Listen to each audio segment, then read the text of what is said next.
Check. Announcer one. Check, check, check. Announcer one. Check, check.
Mic 1, mic 2, you guys got me?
Test, test. Mike, Mike. Yep. Hey, hey. I can't hear anything from here. I'm too far away from the speakers.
All right, race fans, and welcome here to the inaugural Boats, Beats, and Barbecue here in beautiful Grove, Oklahoma. Thomas Yarbrough, they call me the Noise of the North, bringing you all the live play-by-play action. Whether you're here in Grove or wherever you are across the world, welcome to round 3 of the 2023 Formula One Powerboat Championship Series here at Boats, Beats, and Barbecue. As we do every race, we've got our fast lap qualifying going on here on the shores of Grand Lake here in Grove, Oklahoma. Group 1 out on the water, this 52 of Chris Rinker, your newly crowned Formula 200 national champion from the APBA National Championships, as well as the 15 of Tim Kraft, the 190 of Dustin Terry, the 95 of Mark Welch, and the 12 of Sean Love. The 52 of Chris Rinker laying down the fast lap right now. Look at the 12. It's Shane Love come across the start-finish line with a 35.975. Good enough for third here in this group of 5. Here comes the 95 of Mark Welch. Welch is just a half a second off. And then the 15 of Tim Kraft comes in. Tim Kraft lays down the fast lap time at 27.73 for the number 15. Tim Kraft with that APX 200 Mercury competition 4-stroke on the back. Again, the 52 of Chris Rinker or the 190 of Dustin Terry knock off the 15 of Tim Kraft. Terry comes in with a 34.127, still way off the pace of the 15 of Tim Kraft. That might be a technical glitch in our timing system, and I have that take a look at it. It's very surprising to see the 52 of Chris Rinker 5 seconds off the pace. The 95 of Mark Welch comes across, lays down a 37.049, improves his time, but still 5th out of 5 here in Group 1 of these 3 group fast lap qualifiers. Here comes the 52 of Chris Rinker. Walks it across the start-finish line down the front straightaway. He's got that more screen with MTI trailers on the side. 42.193. Looks like that might not be his fast lap. The 15 of Tim Kraft still holding tight there with that 27 and some change as the fast lap. A 39.623 is the fast lap out there for the 15 of Tim Kraft. That was his last lap laid down. So still hanging on with that sub 30-second lap of the 15 of Tim Kraft. Just wondering if that's going to be a legitimate recorded time as he comes across the start-finish line again with a 37.40. You got to think that 27 and some change is not correct. So it looks like right now the 52 of Chris Rinker is your leader with that 33.829 here in Group A fast lap qualifying here at round 3 of the 2023 Formula One Powerboat Championship Series. We can see that great overhead shot from our drone as the number 12 of Shane Love makes his way down the front stretch through turns 1 and 2. Now coming down the front stretch, the 95 of Mark Welch.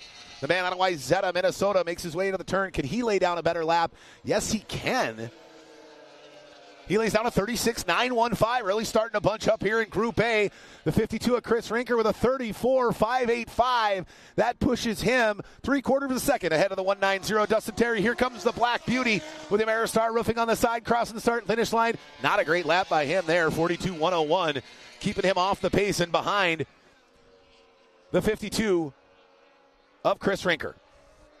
Now Rinker we finally got everything corrected there. It looks like Tim Kraft is at 37.832 in his last lap. That's about normal. 34.585, the lap time to beat here as the 15 of Tim Kraft comes across the start-finish line one more time. Down into turn number 1. A little bit off his own pace. Now here comes the 190 Dustin Terry, 34.191. Ladies and gentlemen, we might have a new leader here in Group A qualifying with a 34.191 by the 190 of Dustin Terry. These guys got one final lap. Can they lay it down here? Coming out of turn number 4, the 15 of Tim Kraft. Walks it off at turn number 4. Now lays the hammer down on that APX 200. Competition 4-stroke Mercury outboard on the back. That Molgard hull's got it dialed in and screaming. Laying out a 37.409. That's going to leave him off the pace. Here comes the 190 of Dustin Terry. 33.959 going sub 34 seconds. Will that be enough to take the early pole position lead for qualifying heat racing later on today and tomorrow morning as they get the checkered flag? What a run there by the 190 in that Black Beauty, the Ameristar roofing of Dustin Terry. They call him the Dust Man, the young man out of Houma, Louisiana.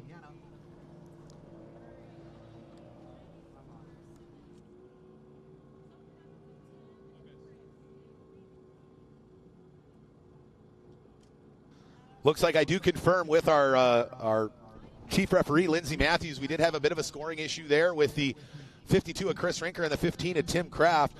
Tentatively, looks like the 52 of Chris Rinker is going to lay down the time to beat. I'm going to wait to confirm that, but we've got the second group coming up in fast lap qualifying, the next 5 boats on the water. Let's take a look. Your winner from round 2 at Lake of the Ozarks, young man out of Innisfil, Ontario, Canada, runner for Crystal Clear Wiper Blades, the number 94 of Rusty Wyatt, as well as the 17 Anderson Marine Machine out of Nashville, Tennessee, the number 17 of Dylan Anderson. Well, look out, there comes the 8 of Jeremiah. Get out of my way, Mayo, one half of the Phase 3 Performance Racing Team. He's got that thing screaming as they all go down 3 wide into turn number 1. The 17 of Anderson, the 8 of Mayo, and the 94 Wyatt. There comes the Fleming Manufacturing, the number 9 of Johnny Fleming, the young driver out of the Woodlands, Texas. Makes his way, and then the final boat, the 99 of Travis Yates. Another one of those APX competition 4-stroke Mercury outboards here, running on the 2023 Formula One Powerboat Championship Series. Who's going to lay down the fast lap as they finally gotten their 1 lap round? Here comes the time to beat, set first by the 94 of Rusty Wyatt. Let's take a look. He comes in at a 36.807. Anderson registers a 52.486. There's got to be something weird going on there. I don't know what's going on here with these transponders, but a 33.627 by the 9 of Johnny Fleming. And the 99 of Travis Yates with a 34.849. We've got these drivers stacked up, all on top of one another here in Group B Group 2 fast lap qualifying here at Boats, Beats, and Barbecue on Grand Lake here in beautiful Grove, Oklahoma. The 94 Rusty Wyatt walks it across. 32.237. We've got a new leader, ladies and gentlemen. The man who won round 2 is looking to go back-to-back here in 2023 and get himself back in the conversation for series champion, laying down a sub-33 second with a 32.237. That is going to be a tough time to beat. The 99 of Travis Yates comes by. Again, he's a little bit of a slower lap there as he's trying to find some clean water. These guys have to space themselves out, otherwise they're going to be running in rooster tails. But they're all trying to chase. The young man out of Innisfil, Ontario, Canada. That number 94, that white boat with the blaze orange trim, crystal clear wiper blades on the side.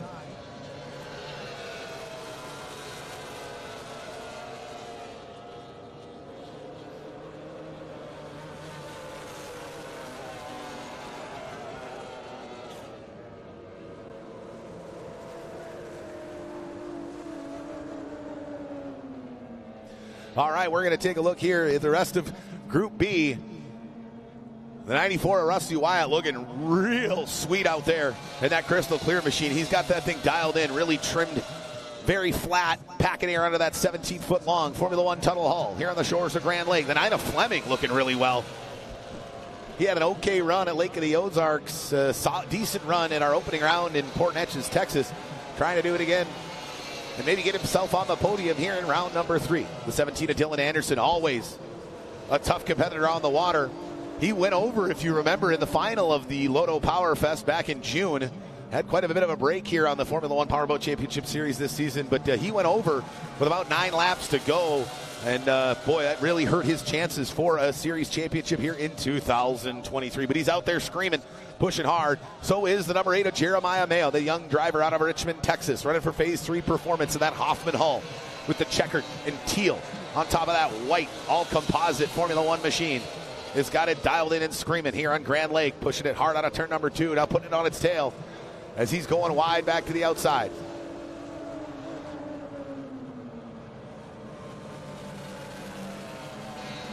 As we see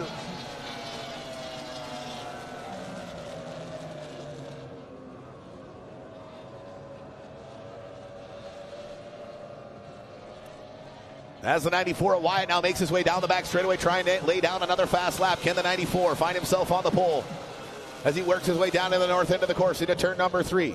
As we swing back around to the other end of the course, we've got the 8 of Jeremiah Mayo and the 17 of Dylan Anderson going down the back straightaway as they try to lay down the fast lap. Who is going to knock off the 52 of Chris Rinker? Can anybody knock off the 52 of Chris Rinker? We did see a sub 33 second time, but confirming if our timing system's having some technical difficulties or if that's on spot, don't worry. We've got a backup timing system that we use in place just in case things like that happen.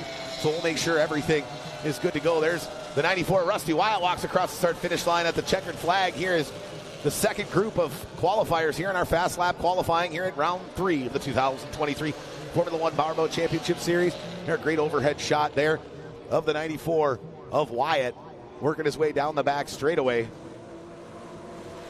The 99 of Travis Yates comes by, and it looks like that might be it, as the 94 of Wyatt might have gotten one more lap in. I'm not really sure. He slowed down a little bit, I thought, but boy, he's got it dialed in as he comes across the start-finish line. He's continuing to push that white and orange crystal clear wiper blades machines to the top here as we start to set our grid for our first of 3 qualifying heats later on this morning. Again, for those of you just joining us here on the Formula One Powerboat Championship Series for round 3, welcome. We're here in beautiful Grove, Oklahoma on Grand Lake, the lake with the most shoreline of any lake in the United States, with 1,333 miles of shoreline, a series of dammed up rivers that have built a beautiful playground here in northeast Oklahoma. Really the beginning of the Ozarks as it works northeast up to Lake of the Ozarks and all the way through the rest of Missouri. But as a kid from Minnesota, definitely not what I expected when I came to Oklahoma. Reminds me a lot more of home than I expected. Rolling hills, beautiful trees. What a beautiful setting we've got here. And we've got racing all day. We've got concerts tonight, finishing up with Brett Michaels from Poison, rocking the shores of Grand Lake. So if you're here locally, make sure you make your way down here this afternoon, watch the conclusion of racing, and hang out for some great music by the likes of Brett Michaels and the rest of the rockin' lineup we've got here for day 1 of the 2023 Boats, Beats, and Barbecue on Grand Lake. All right, well, that wraps up group number 2. The question is who's going to come out on top in group 2? Can any of them knock off the 52 of Chris Rinker, who was the man to beat in group number 1? All right, we're waiting for word from our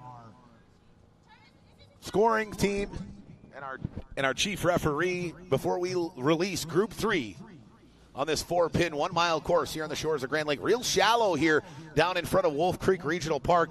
Turn 1 is in 3.5 feet of water. Those of you familiar with tunnel boat racing know we only need about 18 inches to run at full speed, so these guys no problem while they're racing. But boy, it gets real shallow down there in turn 1.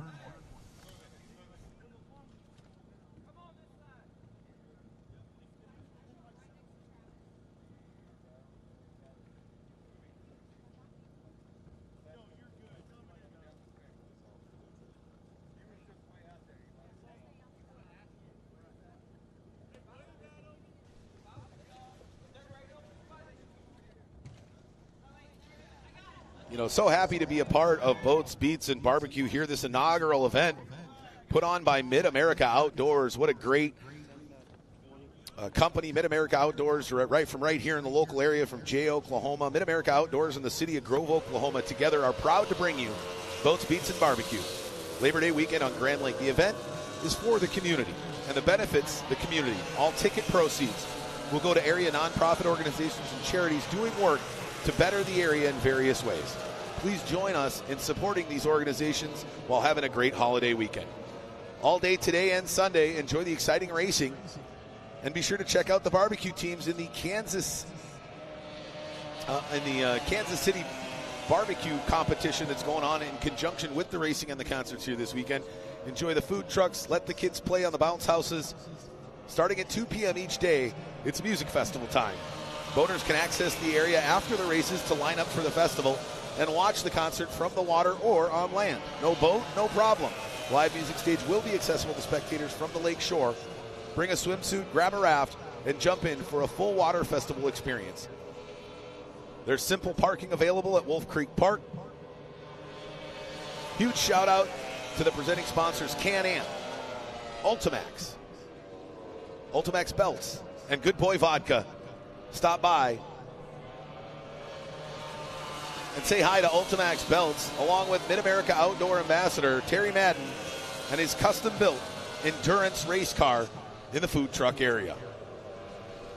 All right, we've got Group 3 out there, green flagged on the water. And we got a couple of top competitors here in Group 3 coming across the start-finish line. And the other half of the Clover Construction team, that's the number 24 of Spencer Love.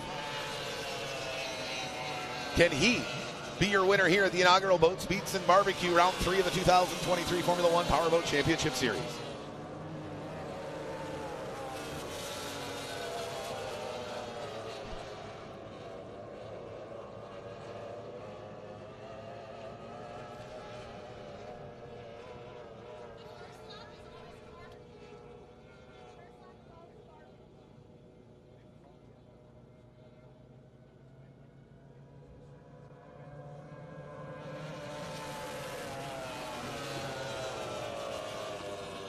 All right, let's take a look here. Ooh, Terry Rinker, the other half of the Phase 3 performance team, 32.778. That might be enough to be the leader here so far through fast lap qualifying.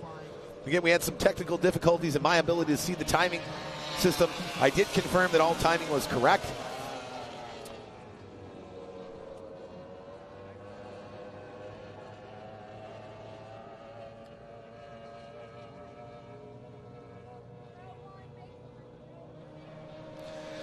Let's see here, right behind him, the 59 of Tyler Welch with a 34.593, about a second and a half or so off the pace. He's got to ratchet it up a notch as he comes across the start-finish line again. 33.871, the young man out of Wayzata, Minnesota is really starting to up his game. I got to say, 2023 has been a phenomenal year for the 59 of Tyler Welch. He's really starting to figure out that Baba Hull.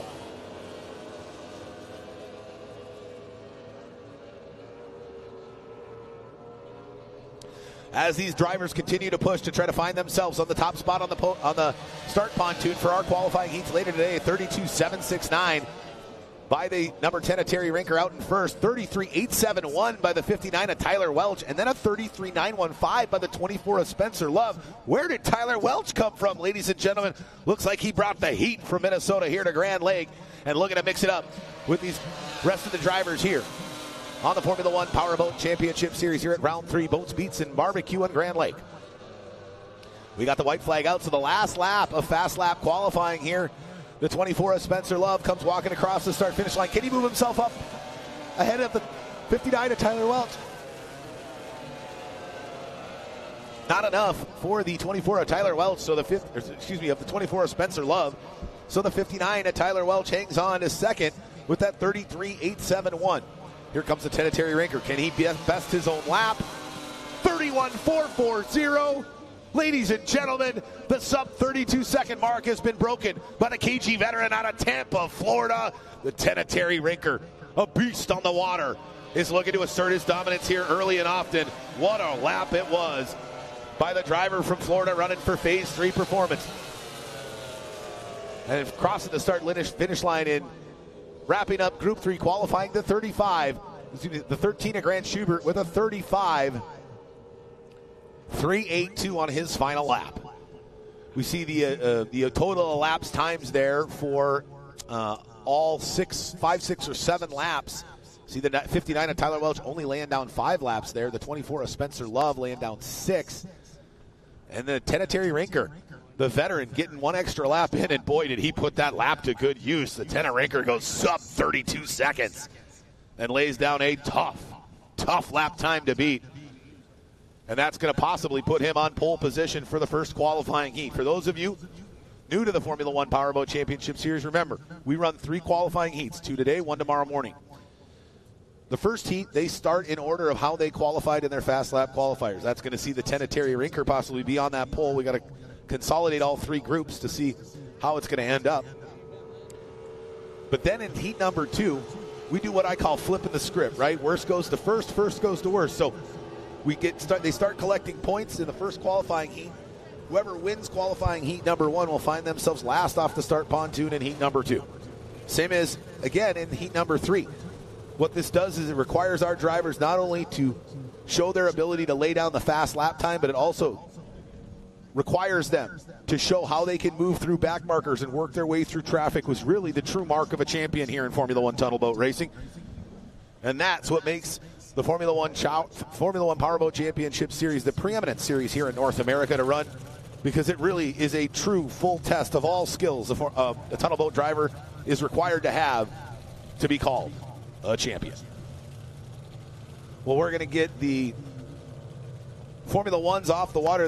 You see there's a nice up-close shot of the 190 of Dustin Terry, the Dustman out of Houma, Louisiana, making his way back to the back to the trailer. That Black Beauty Ameristar Roofing, a tribute to Bill Siebel, the greatest tunnel boat racer in the history of the world. That 190 with that blue, yellow, and red livery on the side is a tribute to the Mercury Racing factory team that Bill was a part of for so many years. And that 190 had a lot of checkered flags. And normally the 03 of Dustin Terry running that 190 this year, looking to bring the 190 back to prominence, and hopefully he can find his way on the podium here this afternoon. Take a look at some of these other drivers that had a great fast lap qualifier. There you see the 24 of Spencer Love had a solid run. The 8 of Jeremiah Mayo, always fast, as well as the 10 of Terry Rinker. But the 59 of Tyler Welch, really my big surprise of the morning so far. The young man out of Wayzata, Minnesota, running for Welch Racing.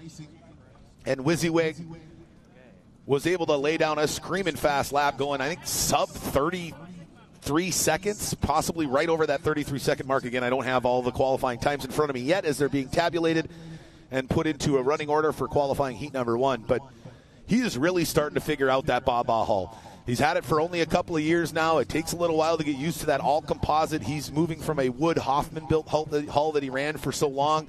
But he has really got that thing dialed in. I would not be surprised if you saw the 59 of Tyler Welch living inside the top 5 in the first of 3 qualifying heats there. We could zoom back out. The 8 of Jeremiah Mayo's hatched. The young man out of Richmond, Texas, hanging out here right next to the judges' stand and myself here.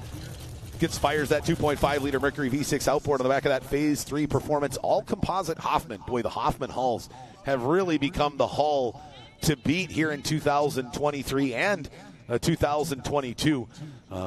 They've really started to take over on the series. We've got 3 or 4 of them out here this weekend. We're missing a couple of them due to some racing accidents at the American Powerboat Association National Championships last weekend. Otherwise, we probably have more Hoffmans here. We also lost a couple of drivers as they got stuck in Hurricane Idalia that hit the Gulf Coast of Florida mid this week. They weren't able to make it out in time as their home base was right in the path of Idalia. So the 77 of Mike Quindazzi, especially, hopefully you're doing well and enjoying the race, and really miss that you're not able to be with us. A tough competitor who showed at the Lake of the Ozarks shootout round 2 that, boy, he can nail the start. As we saw in the restart on the main event, that young man out of Florida left a lot of boats looking like they were standing still on a rolling restart as he really hit it hard. And that machine's got some top speed. We're really hoping to see him here, but Mother Nature decided for him that he was going to have to stay home in Florida here this weekend. There's the 99 of Travis Yates, that Chartreuse and Black JH Performance Yates racing machine. That's got a 4-stroke motor on the back, the first competition racing 4-stroke that has ever been produced in the world, built by Mercury Racing out of Oshkosh, Wisconsin.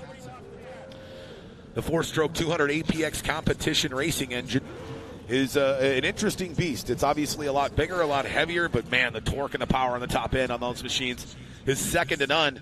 If drivers like the 99 of Travis Yates, as well as the rest of the field, the 190 of Dustin Terry, and the 15 of Tim Kraft, can figure out how to wrangle in those APX 200s and get them to come off the beach and turn well in the corners, I think we're going to have a game changer here in Formula One into the future as we look to move into the future and away from the old 2-stroke technology and step in to the 21st century and usher in the era of the 4-stroke outboard, much like motocross did a handful of years ago, moving away from the 2-stroke to the 4-stroke dirt bikes. We're looking to do the same here in Formula One tunnel boat racing. Now, the nice thing about the 4-stroke is all she needs is a oil change and some gas throughout the race season. Those drivers will ship their motors back to Mercury to have them rebuilt at the end of the race season, but boy, really allows the teams to focus on propeller and setup and really the driver's skill and ability, not necessarily as much as how well they can build a motor. And that's really what it's about, right? It's not about who has the most money and can spend the most money to build the best motor. It's about your skill set on the water. Now, don't get me wrong, tuning motors and getting them prepared for racing is a part of it, but we're trying to create the ultimate level of parity here in boat racing by bringing in those APX 4-stroke motors, as they're about to get introduced as well overseas. The F1 H2O Series has their next round in about a month in Sardinia, and you will see the first V8 APX 360 on the back of Marit Stromoy and her Stromoy Racing machine as she debuts that on the Formula One H2O Series. So we've had them out here for a couple of seasons. Last year was the introduction of the APX 4-stroke, and we had a handful of drivers adopt that for the 2022 season. We've added a couple additionals here in 2023. For those of you following along all year, we did have an invitational race a few weeks ago, so not a series points race, but all of our 8PX four-stroke Mercury Racing competitors were invited to Sheboygan, Wisconsin, and boy, the city of Sheboygan came out phenomenally in a joint venture between P1 Offshore and the Formula One Powerboat Championship Series, really displaying all the new current technology in racing from the great folks at Mercury. All right, well, we're getting the Formula Ones off the water. We're going to get the Formula Lights out for their fast lap qualifying. We'll take a quick commercial break. We'll be right back with more racing right after this. It's the inaugural Boats, Beats, and Barbecue on Grand Lake here in beautiful Grove, Oklahoma.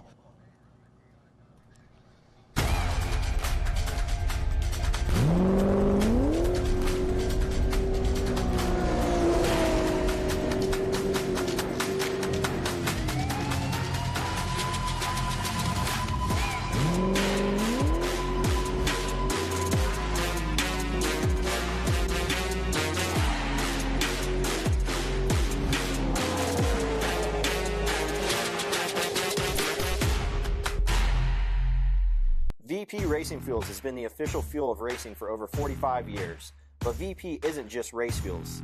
VP offers a wide range of oils, additives, and our new Stay Frosty coolants to help keep your street car, tow vehicle, or weekend warrior running at its best. VP products are engineered to keep your vehicle running smooth and looking great for your daily commute. With our octane boosters, fuel treatments, and quick detailing products. Explore VP's full product line at vpracingfuels.com.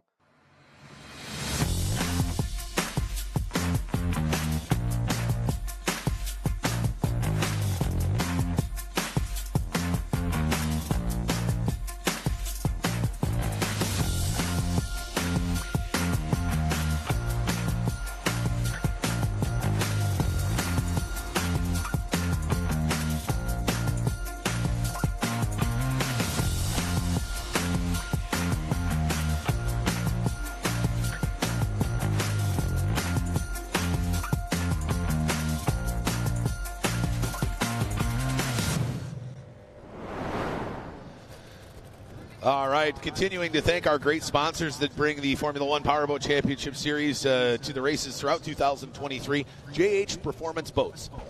Custom, handcrafted, shallow water bay boats built with the highest quality materials. Racing Communications. Their radios for racing. Seabold Sports. World champion powerboat racing since 1939. Moto Marketing Group. Moto Marketing Group provides award-winning advertising and strategic marketing solutions to any size company or team. With one-on-one service and consulting, Moto Marketing Group excels in racing and sports marketing, advertising, and design. And they have a track record to prove it. From boats to cars and motorcycles, if it has an engine, they can make it scream. Seaway Marine. Seaway Marine is your one-stop dealership for current and vintage outboard and stern drive parts. They make specialized and hard-to-find and no longer available new old stock for Johnson, Evinrude, Yamaha, Gale, Mercury, Force, and Chrysler outboard motors, as well as OMC, Mercruiser, and Volvo stern drives and engine parts from Chris Craft. Check out Seaway Marine online at seawaymarine.com, your one-stop boat motor shop.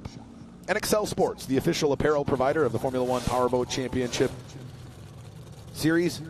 Your passion drives us to excel.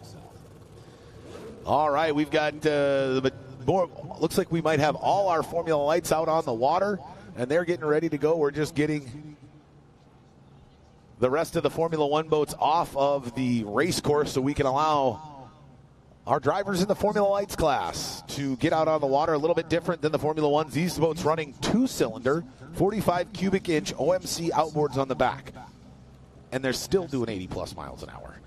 These are the mighty boats that could. Not a whole lot of power plant on the back, but the design of the Formula Light and that tunnel hull that allows it to lift that boat up out of the water can see these Formula Lights, again, reach speeds in excess of 80 miles an hour here on the shores of Grand Lake.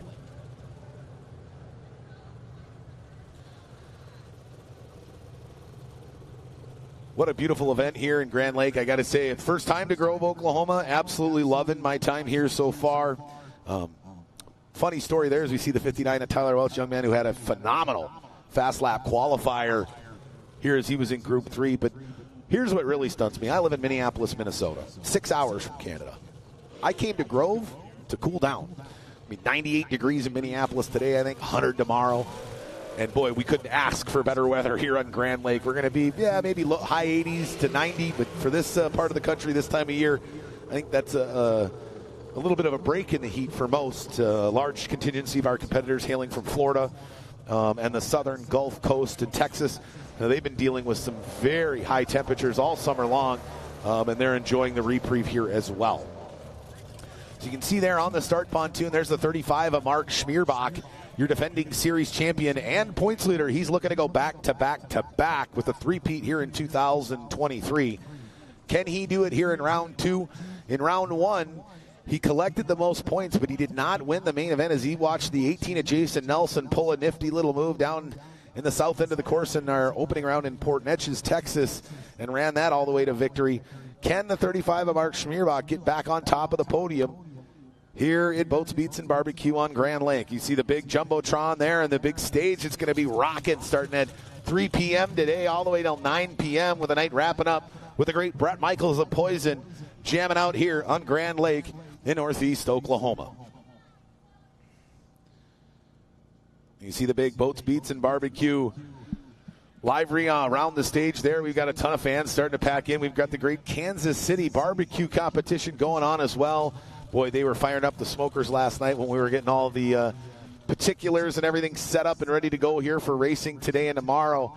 And it was hard to concentrate at times because that beautiful hickory and cherry wood and all the different lovely smoke flavors coming off these very impressive barbecue pits. I mean, this is not your standard setup that you find in your backyard.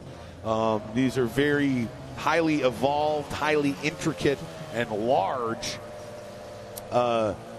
barbecue pits that they will smoke everything from chickens to sausage to brisket, ribs, and all sorts of delicious treats that you can sample. We're going to have a taster or a fan favorite taste test tomorrow that is going to be a part of the festival, and it's going to allow you, as if you are here at Grand Lake, in Grove on Grand Lake, you're going to be able to enjoy some of that delicious, tasty barbecue from the competition here this weekend. The Kansas City Barbecue Competition, the Formula One Powerboat Championship Series, and the great folks at Mid-America Outdoors bringing you one heck of a Labor Day weekend here in 2023. Let's talk a little bit more about the barbecue. The Kansas City Barbecue Society sanctioned backyard competition is being ran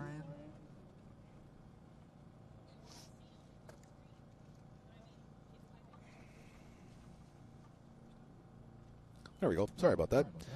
Is being ran by the Oklahoma Barbecue Society, the number one ranked Kansas City, the number one KCSB backyard team, along with several other top 25 teams here competing for great payouts, including the People's Choice Award Saturday and Sunday. Saturday from 1 to 3, event attendees can purchase a $10 barbecue plate. So not just on Sunday, but tomorrow as well, you can get a $10 barbecue plate from the ticket booth. Head to the main serving area for a blind taste test of the team's pulled pork entries. Sunday from 12 to 2, you can purchase that same $10 plate from the ticket booth and head around to meet the teams and sample their outlaw-style Chef's Choice dishes. You can place your votes in the main serving area for who you think has got the best pulled pork and the best outlaw-style Chef's Choice dishes. You know, I mentioned earlier that the great folks at Mid-America Outdoors putting on this event to give back to their local community. Mid-America Outdoors, based out of Jay, Oklahoma, just 10 minutes south here at Grove, just south of beautiful Grand Lake, wanted to give back to their community. And so many organizations that are out there that put on events like this, from car racing to concerts to anything. You don't normally see an organization step up and say, you know what, we're going to spend a bunch of money, we're going to put on an event, and we're going to give all that money to other people to help our community. And that's a real big thing. And I commend the great folks at Mid-America Outdoors for stepping up and recognizing that they wouldn't be who they are without the great folks here in the Grove J community, and they really wanted to give back. And, these are some of the nonprofits that are going to benefit from Boats, Beats, and Barbecues. We are proud to be partnered with several area nonprofits and charity organizations. Meet them and learn about their missions while here at the event. So come on down. Located around the nonprofit tent setup near the food trucks. Use the tickets you were given at the booth to vote for your favorite group to be supported with the proceeds from the event. So, nonprofits, make sure you're taking care of your fans out there that stop by, because they're going to be voting for who the best nonprofit is. But the partners for the 2023 event: Community and Crisis Center, Delaware County Children's Special Advocacy Network, Grand Nation, Grand Warriors Club, Grove Rotary Foundation, Harbar Village Museum, the Lindenwood Gardens, Oasis Animal Adventures, Second Chance Pet Rescue, and Teen Challenge of Oklahoma and Adolescent Centers. All right, we are back underway with racing here as the 21 of Jose Mendana Jr., the young man out of Tampa, Florida, running for Mike Scott Plumbing, starts things off and gets us underway here in fast lap qualifiers in the Formula Lights class.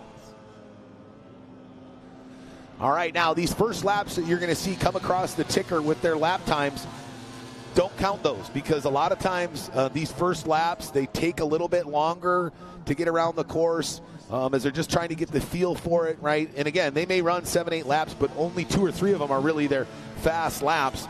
With a 38.522, there's the time to beat. Let's see, here comes the 35 of Mark Schmierbach, your leader in 2022. He goes 44.662. See, that's why you got to kind of throw out that first lap. They'll go really wide around the course to build up a lot of speed before they lay down. And here comes the 14 of Tyler Peterson, just flashing in front of the screen there as we stay on the 35 of Mark Schmierbach, going down the far end of the course, as well as the 21 of Jose Mendana. He goes way off the course, now looking to kind of build up speed and set a second lap, as he's the man to beat, the time to beat, with a 38.522. Here comes the 35 of Schmierbach. He tails it off at turn number 3, now crossing the start-finish line. A 37.13. So the 21 of Mendana not even close to that time, as, again, that was his first lap, so you got to throw that out. Now here comes the 14 of Tyler Peterson. He goes 32.216, 2 seconds off the pace of the 35 of Schmierbach. Now here comes the 21 of Mendana, as we've got that first half of our Formula Lights field here in Grove, Oklahoma. We would have had more, but those of you who watched the APBA National Championships, there was carnage in Formula Lights, and we lost a large chunk of our competitors. Great overhead shot there as he comes off at turn number 2. Down the backstretch, can the 21 of Mendana knock off the man out in front, the 35 of Mark Schmierbach? Or can it be this man, the young man out of Minnesota, with a 31.962, a little bit better, but not enough to knock off the 35 of Schmierbach? Here comes Schmierbach across the start-finish line. Can he improve? No, he's got that, again, long lap time because he was out trying to build up speed. So we'll see what he does next time around. Jose Mendana goes 36.86. We've got a new fast lap qualifier, 36.86 by the 21 of Mendana, the young man out of Tampa, Florida. One half of the Mike Scott Plumbing team. We'll see his teammate, the 27 of Steve Lee, in the other half. But can the 35 of Schmierbach knock off the man that's out in front? Now you see him come off at turn 4. Here comes the 35 of Schmierbach, fast lap qualifiers. He goes across the start-finish line, 36.55. They just keep knocking each other off here in Formula Lights. Now the 21 of Mendana and the 14 of Peterson are going to get word that the 35 of Schmierbach is the new fast lap. Peterson gathered up speed. Now he's going to go for one final run. So does Mendana. Here comes Mendana. Can he knock off the 35 of Schmierbach, or will it be the 14 of Peterson? There you see Peterson flashing in the background there, out of turns 1 and 2 already. Schmierbach done. He's going to let these guys try to beat him as he's going slow around the course. There goes Mendana out of turn number 1. Now puts that all-white Mike Scott Plumbing Grand Prix Formula Light on its tail. Pushing hard, packing under air, 65, 70, 75, 80 miles an hour. But here comes the 14 of Tyler Peterson. Can he knock off the 35 of Schmierbach? No, with a 31.764, his best time, but only good enough for third. Now here comes the 21 of Mendana. He goes tight off at turn number 4, slides it wide to the outside, coming down the front stretch. Can he be our new leader here in Fast Lap Qualifier? 39.72, not quite enough to knock off the KG veteran. Out of Greenfield, Wisconsin, running for Pizza Inn, the number 35 of Mark Schmierbach. Ooh, what an intense run that was. I have a feeling.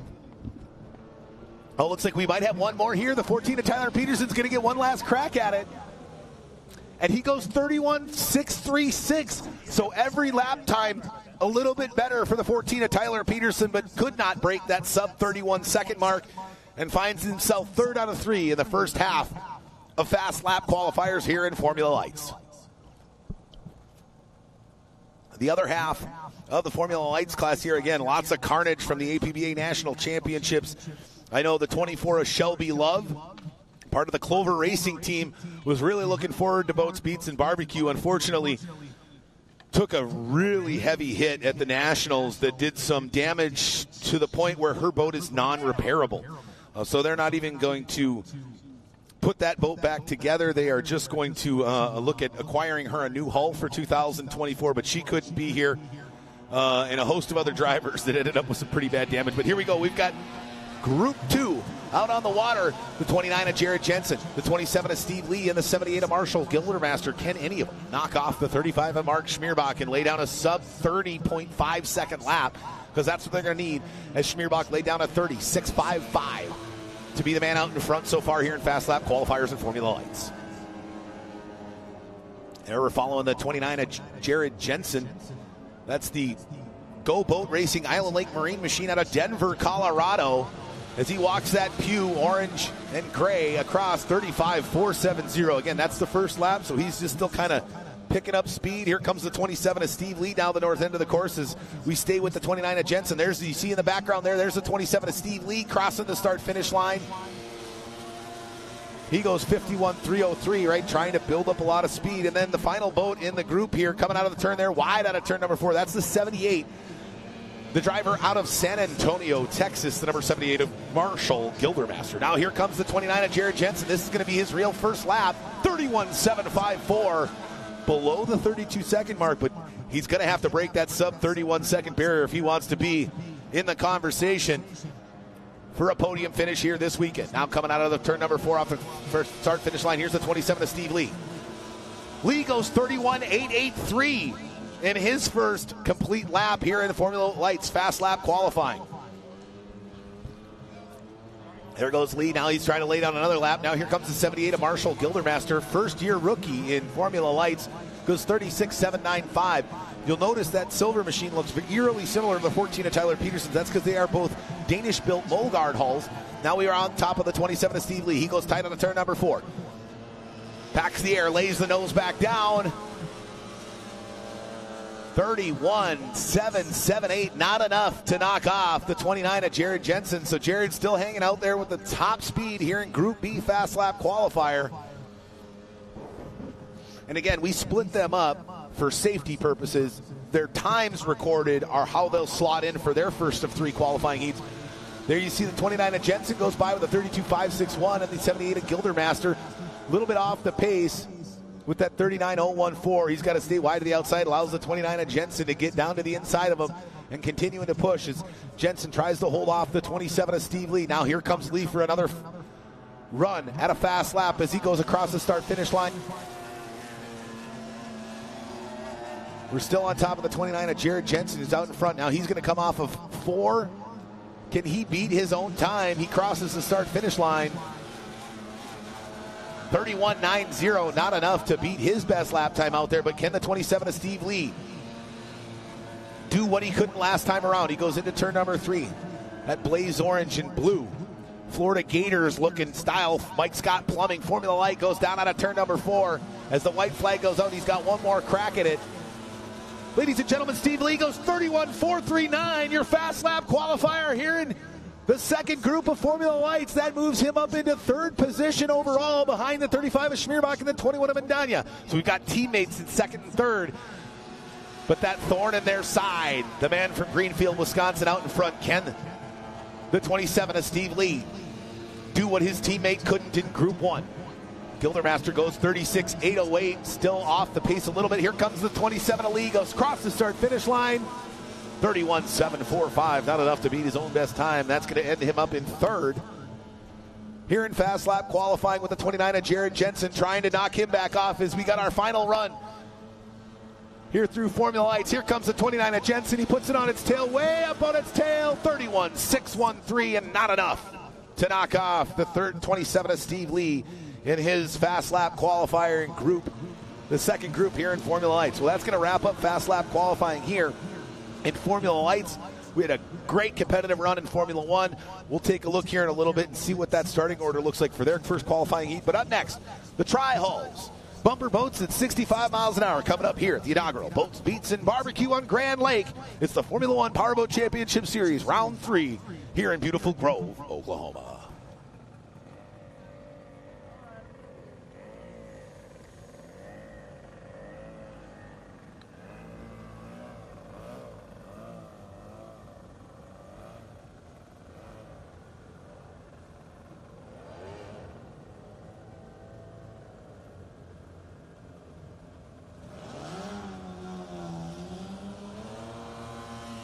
All right, attention race fans here at the park here in Grove.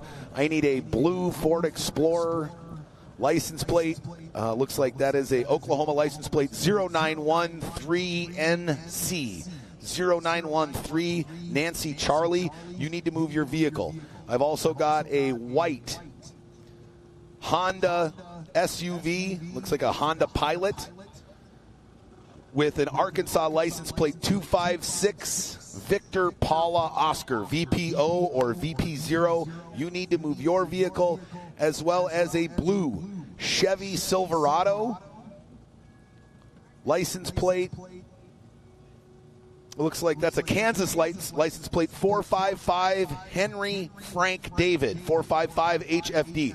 Please move your vehicles. If you do not move them, we will tow them, and you will have to pay the fine. Oh, and I've got one more. I've got a red Toyota Tundra, Oklahoma plates. Mr. Hobbs, move your red Toyota Tundra, or you will be towed. Again, I've got a red Toyota Tundra, a white Honda Pilot, a blue Chevy Silverado, and a blue Ford Explorer. You need to move your vehicles immediately, or they will be towed. Thank you.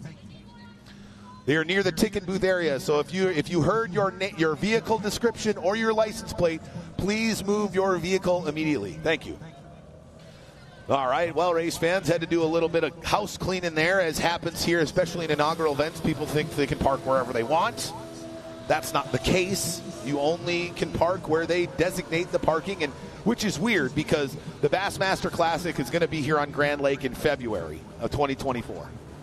The parking lot they have built to accommodate the Bassmaster Classic is larger than a football field. I think there should be plenty enough parking in that parking lot, but hopefully those folks will get their their cars moved. But up next, we've got the first of 4 qualifying heats in Texas Tri-Hull. Bumper boats at 65 miles an hour, looking to churn up the waters here on Grand Lake in their first of 4 qualifying heats here at Boats, Beats, and Barbecue 2023 right here in beautiful Grand Lake. Love coming to my first time to Oklahoma. Never been to Oklahoma before. I've driven through it, but I don't count going to a state just because you drove through it on an interstate. First time I've ever stayed the night in the beautiful, great state of Oklahoma, the Okie State. And, excited to be here. Love it. We can see, let's take a look. We've got a host of Tri-Hulls out on the water.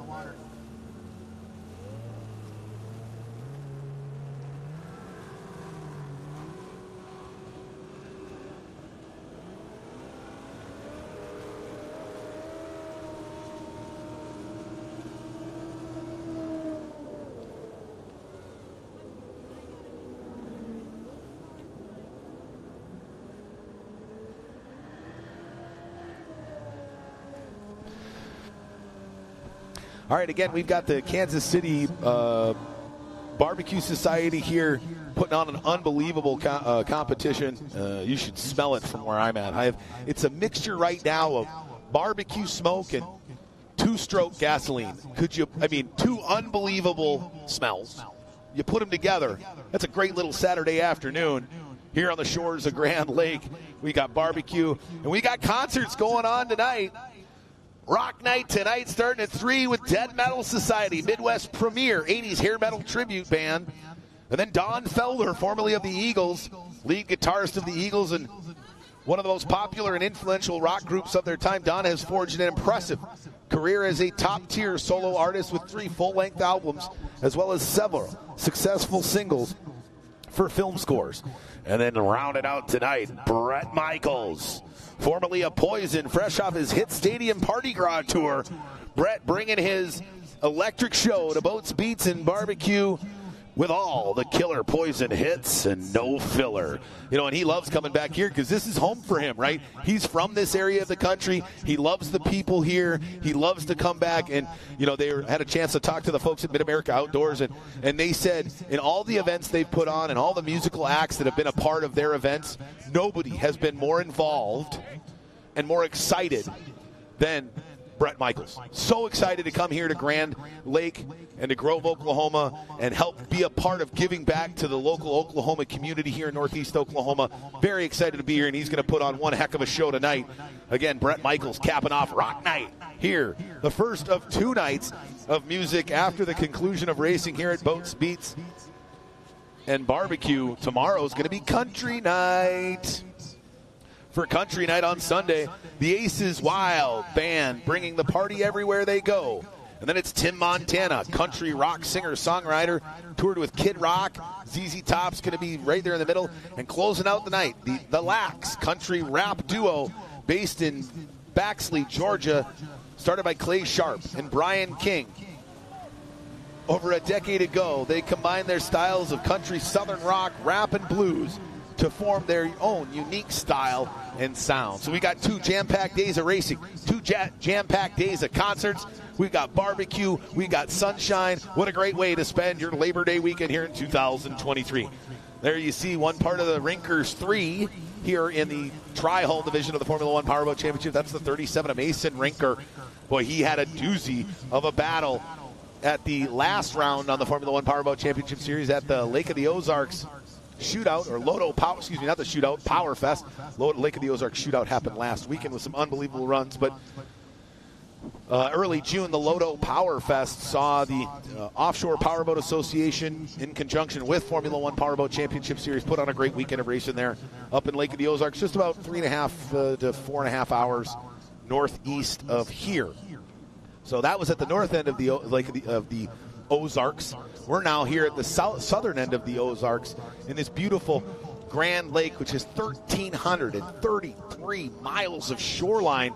I believe the next largest in the United States is like 850 miles.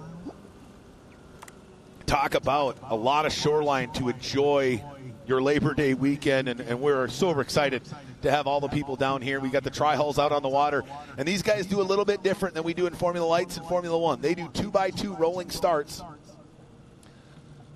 So let's take a look at our starting lineup for qualifying heat number 1 here in Tri-Hull. On the inside of row 1, your reigning American Powerboat Association national champion in Tri-Hull out of Richmond, Texas, running for JH Performance Boats, the number 13 of Grant Schubert.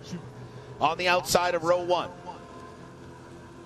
running for Island Lake Marine and Go Boat Racing out of Meade, Colorado, number 93, J.B. Jensen.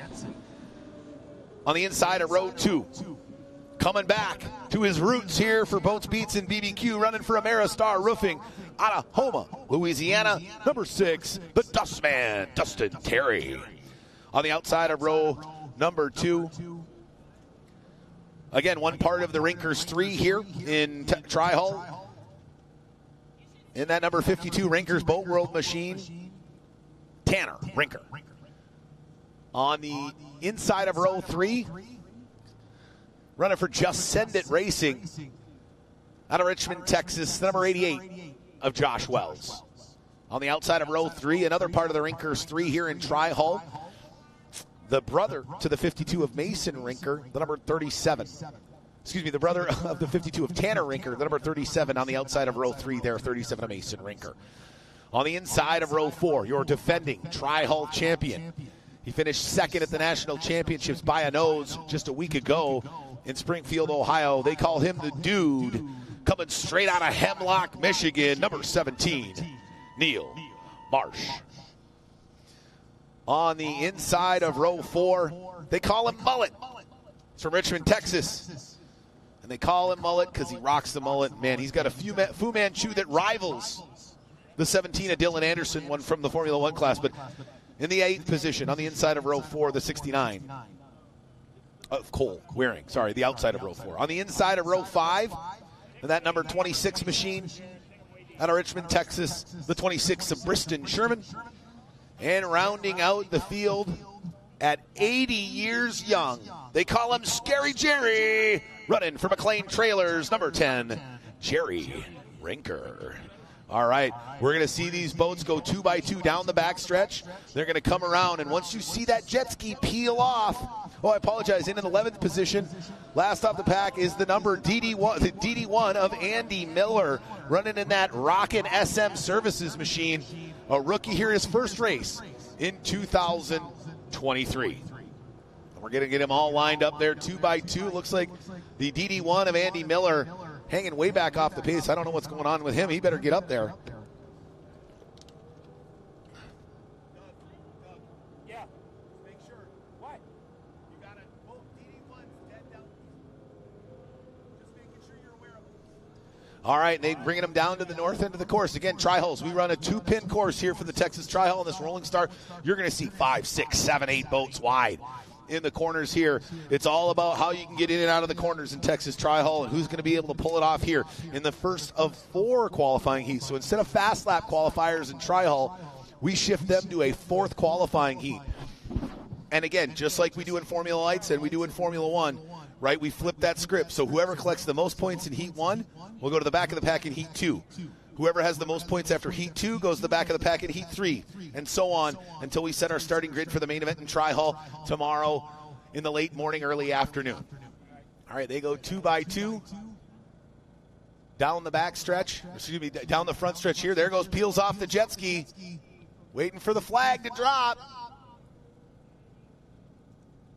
And he drops the green flag, and we're underway here in the first of 4 qualifying heats in Tri-Hull.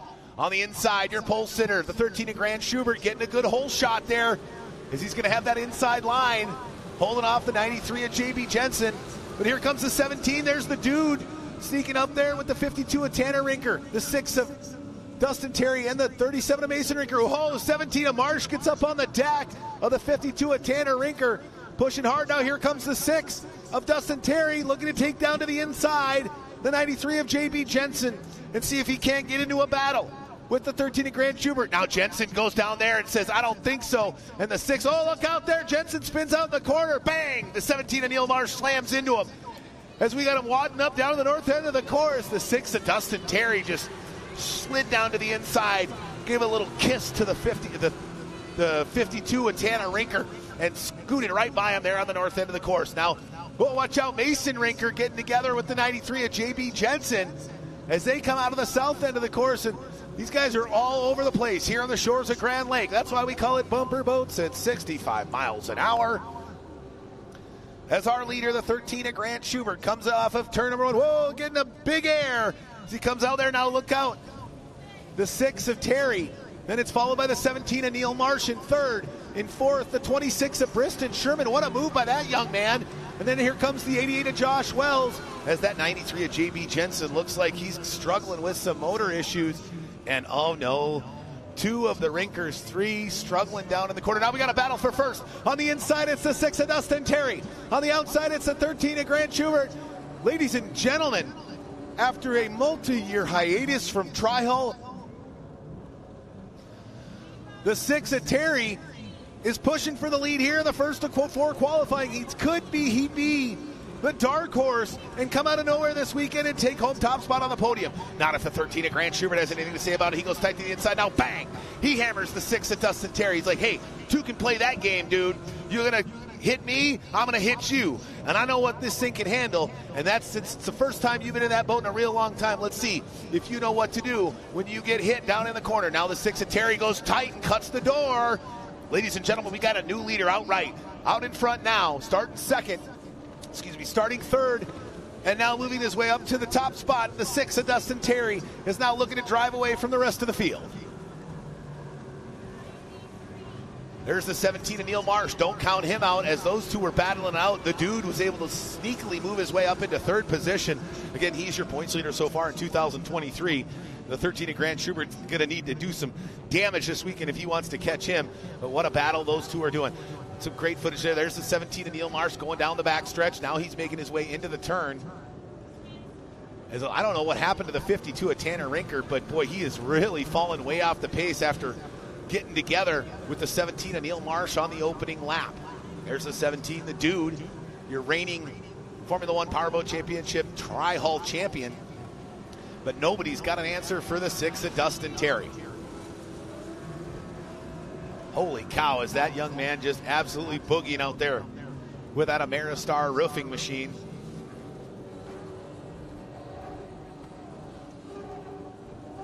All right, we got one lap remaining here as the 6 of Dustin Terry takes the white flag. Go fast, turn left just a couple more times for the Houma, Louisiana native. Can he take his first Tri-Hull qualifying heat in the better part of 3 years? There you see the 37 of Mason Rinker dead in the water down there at the south end of the course. That's got to be frustrating for that young man. But the one who's not frustrated right now is the 6 of Dustin Terry. There goes 17 of Neil Marsh in third. Then the 26 of Briston Sherman in fourth. Great run by the young rookie, the 26 of Briston Sherman. But here comes our leader out of the north end of the course, going way wide to the outside, trying to keep those RPMs up. Ladies and gentlemen, put your hands together. Taking the first of 4 qualifying heats in Tri-Hull, number 6, Dustin Terry. And in second, the 13 of Grant Schubert. Third, the 17 of Neil Marsh. Fourth, the 26 of Briston Sherman. What a great run for that rookie. Fifth, the 93 of J.B. Jensen. Sixth, the 69 of Cole Waring. Seventh, the 10 of Jerry Rinker.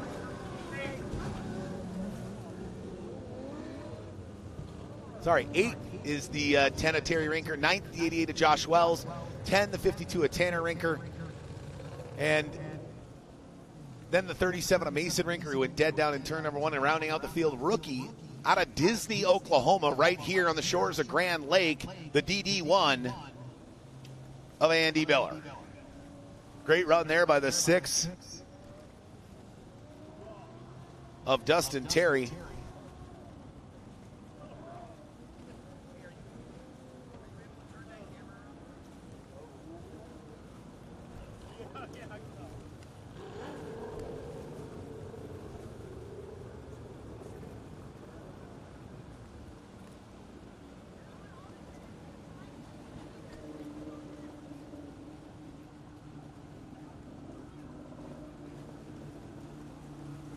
All right, well, hopefully we're going to have a chance to chat with the 6 of Dustin Terry, but, boy, we had some chaos as we normally do there in Texas Tri-Hull. Let's take a look at a replay early on. There was some pandemonium down in the corner. Well, look at that. The 6 of Terry just pushed the 93 of Jensen wide. Jensen tried to hang on. Bang! There goes the 17 of Neil Marsh into the 93 of Jensen. Then we got 4 boats that have got to avoid him there. Here we go. Oh! Jensen almost gets together with the 52 of Tanner Rinker, and they run it all the way down the front stretch. But boy, what a run it was there for the 6 of Dustin Terry. Was hoping to have a chance to chat with him, but pulling double duty here at Grand Lake. He's got to jump back in his Formula One machine for their first of 3 qualifying heats, as we're going to get the Formula Ones loaded back into the water here as we continue the opening day of the inaugural Boats, Beats, and BBQ here on Grand Lake in beautiful Grove, Oklahoma. Again, we wouldn't be able to do this without the great folks at Mid-America Outdoors.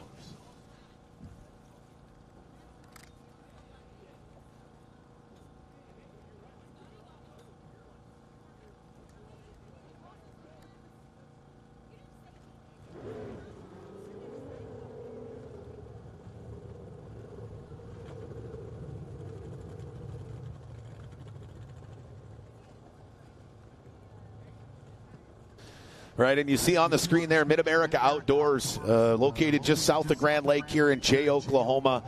Boy, what's amazing things this organization is doing. We actually are partnering with them here for 2 events in 2023. Don't forget, we wrap up our 2023 season the end of October. Halloween weekend for the Legends of Havasu in beautiful Lake Havasu City, Arizona. We're going to be there with bull riders, side-by-side racing, and essentially a whole weekend of super fun adult playground activities, all brought to us by the great folks at Mid-America Outdoors. And, you know, some of their great sponsors, the great folks at Good Boy Vodka. Check out Good Boy Vodka and find your local retailer. They have actually partnered with a couple of organizations to help pups, right? So every time you buy Good Boy Vodka, they're going to donate money to charities that help provide dogs to military veterans dealing with post-traumatic stress syndrome. So you got to love the great folks at Good Boy Vodka. They're heavily invested in Mid-America Outdoors. They're heavily invested in boat racing, and we appreciate the great folks at Good Boy Vodka. And then there's Can-Am. Your Can-Am side-by-sides and all a great family of products from the great folks at Can-Am, a great partner of Mid-America Outdoors. And Ultimax Belts. The safest belts, performance belts by Timken, the number one choice for belts in all your side-by-sides and off-road vehicles. Again, the great folks at Mid-America Outdoors and their awesome partners here bringing us to Grand Lake in 2023 here at the inaugural Boats, Beats, and Barbecue. All proceeds going to local charities here in Northeast Oklahoma. So wherever you are from in the area, if you made your way down from Joplin, thanks for coming down and hanging out. If you made your way up from Tulsa, we're super happy that you're here. And we're super excited to be able to be part of an event that gives back so much to the community from the great folks at Mid-America Outdoors. Well, we're going to take a quick commercial break. Thank our Formula One Powerboat Championship sponsors. Here, we'll be right back with the first of 3 qualifying heats in the Formula One class here at the inaugural Boats, Beats, and Barbecue on Grand Lake in beautiful Grove, Oklahoma.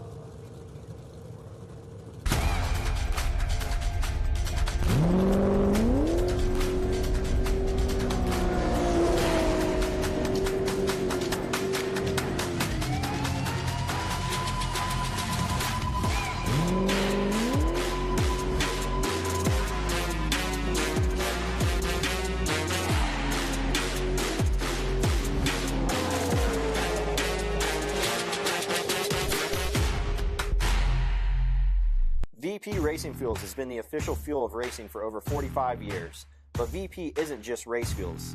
VP offers a wide range of oils, additives, and our new Stay Frosty coolants to help keep your street car, tow vehicle, or weekend warrior running at its best. VP products are engineered to keep your vehicle running smooth and looking great for your daily commute. With our octane boosters, fuel treatments, and quick detailing products. Explore VP's full product line at vpracingfuels.com.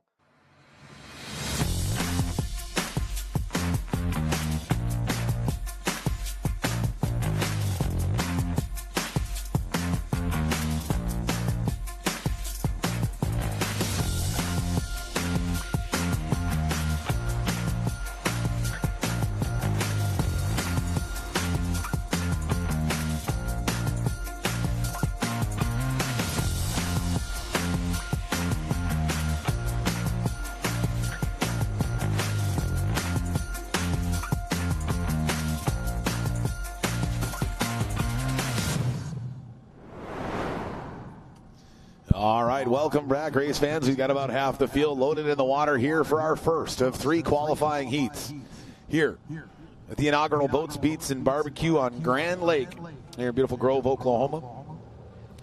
Again, all proceeds benefiting nonprofits here locally from Community Crisis Center, Delaware County Children's Special Advocacy Network, Grand Nation, Grand Warriors Club, Grove Rotary Foundation, Harbor Village Museum, Lindenwood Gardens, Oasis Animal Adventures, Second Chance Pet Rescue, and Teen Challenge of Oklahoma Adolescent Centers. These great nonprofit partners are going to benefit immensely. So if you're here, wherever you're watching from, if you hop in the car, even if it's an hour or two, come on down to beautiful Grove, Oklahoma. We've got concerts tonight. We've got concerts tomorrow. Tonight, Brett Michaels, formerly of Poison, rocking the doors off of Grand Lake here tonight. And we've got Kansas City barbecue competitions going on all weekend long. You can pick up a $10 plate and taste some pulled pork today, some Outlaw Chef's Choice tomorrow. They're going to be smoking ribs and brisket and all the delicious things that you see in a typical Kansas City barbecue competition. But we also got to thank the city of Grove, Oklahoma. We understand this is a big undertaking, especially on Labor Day weekend, to close down part of a lake that has heavy boat traffic. As we can see, some of our boats starting to line up, our pleasure boats, to watch there on the west side of the course.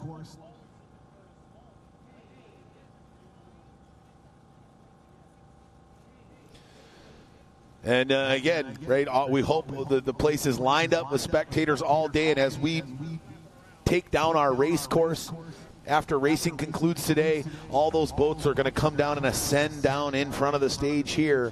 Again, no boat, no problem. Don't worry about it. Bring your swimsuit, bring a raft. You can float your way down to view from the water or on land. There's going to be plenty of room to be able to watch from the land as well. Super excited for the great event we got going on all day long.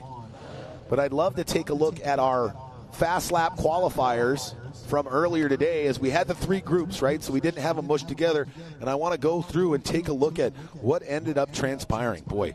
So your pole sitter for qualifying heat number 1, a 31.440. Almost 2 full seconds faster than anybody, the Tenatary Rinker. Now that is dirty fast. He was absolutely screaming out there. Second off the start pontoon, boy. This is going to be an interesting story. For those of you who watch tunnel boat racing, this is a repeat of Formula One 50 National Championship last weekend at Springfield, Ohio. The Tenatary Rinker and the 52 of Chris Rinker were side by side coming off the pole. After turn 1, both the Tenatary Rinker and the 52 of Chris Rinker were knocked out of the first qualifying heat. The Tenatary Rinker knocked out of the weekend of racing altogether. Is there some bad blood starting between the Rinker clan? Could there be a wedge driven between Phase 3 Performance and Rinker Racing? We're going to find out here in our first of 3 qualifying heats in just a few minutes. Third off the start pontoon, the highest qualifying APX 4-stroke competition Mercury outboard with a 33.787, 0.3 of a second off the pace of the second place boat. So those haters out there who think 2-stroke from the past is the way to the future, he's got a year. These guys have 30 years in those 2-strokes. He's had a year with a 4-stroke on the back, and he finds himself third off the start pontoon, and he won the 190, Dustin Terry. And I told you earlier, I was impressed with him. And, man, he could find himself on the podium, ladies and gentlemen, this weekend. 4th with a fast lap qualifier of 33.871. Less than a tenth of a second behind 3rd, the 59 of Tyler Welch. Then it's the 24 of Spencer Love with a 33.915. And then a 17 of Dylan Anderson with a 33.990. The 8 of Mayo with a 34.072. The 94 of Rusty Wyatt with a 34.820. All the way down. So we've got from 2nd to 13th. 2nd to 13th. Less than 1.5 seconds. Excuse me.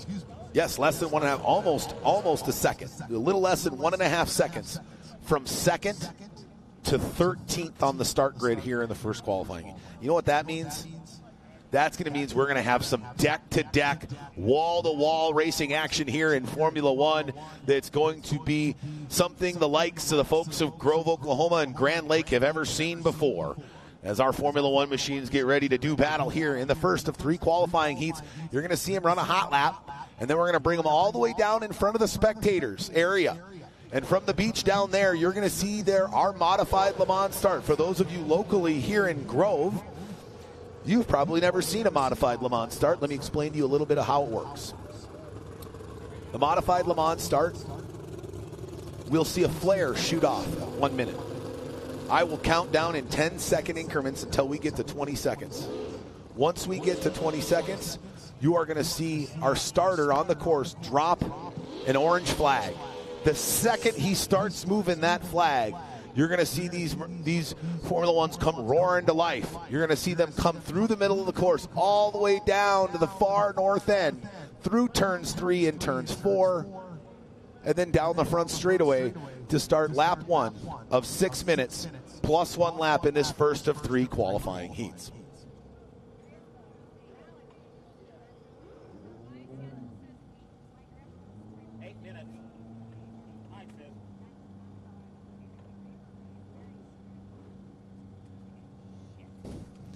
So sorry, it's 8 minutes plus 1 lap here, here in the first of 3 qualifying heats.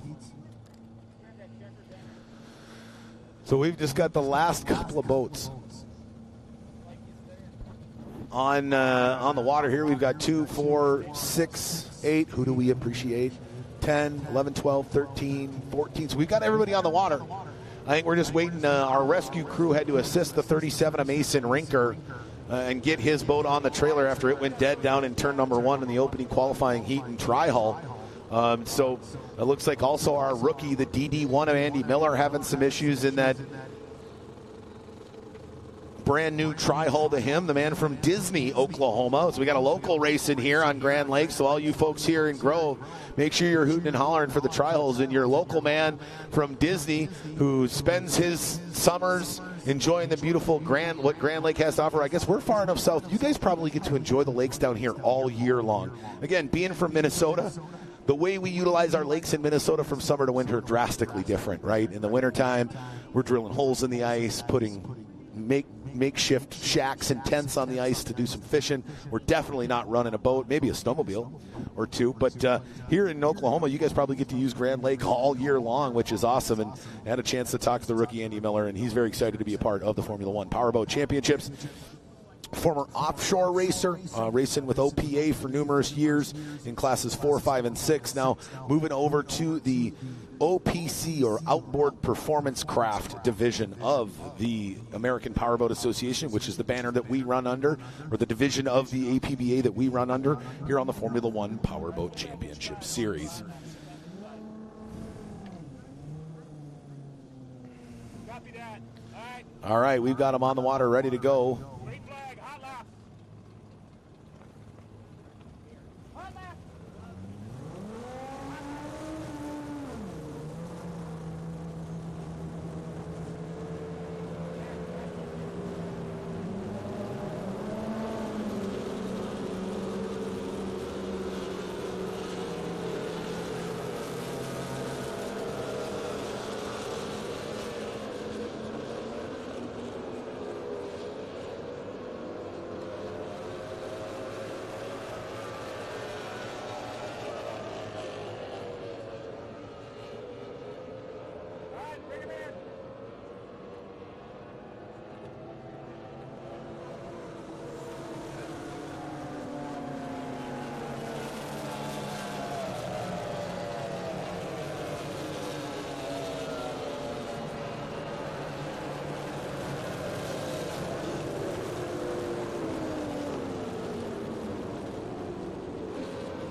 Down there.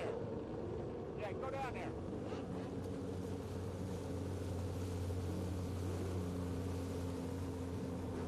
I did copy that. We're going to do a test flight. They can't see us. We'll have to go to Plan B, and that's Marty.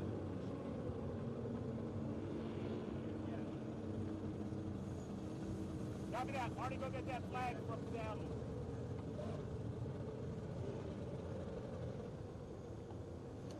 All right, we have got them all on the water. We're getting ready for some hot laps here, get those motors warmed up, right? Again, so many of our competitors still running the Mercury V6 outboard that has been the predominant and dominant force in tunnel boat racing for the better part of 3 decades. As you can see there,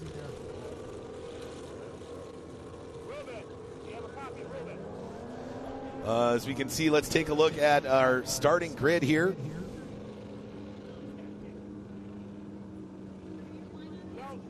All right. On the right side of that triangle buoy, Marty wants to know. And we'll take a look at, again, our starting order here for qualifying heat number 1 here at Boats, Beats, and Barbecue. Again, on the pole, the veteran, multi-time world and national champion out of Tampa, Florida, running for Phase 3 performance, the number 10 of Terry Rinker. His new arch nemesis and relative. Can they get through clean in turn one after they wadded each other up last weekend at the American Powerboat Association National Championships, coming second off the start pontoon? They call him the real deal. He's your reigning national champion, number 52, Chris Rinker. Again, impressive performance. That APX four-stroke competition Mercury outboard coming third. Hashtag Mercury Racing and that APX. I know the guys back in Oshkosh are excited as they see that APX continue to move itself up the rankings in Formula One. But coming third off the start pontoon here in qualifying heat number one, the 190 of Dustin Terry.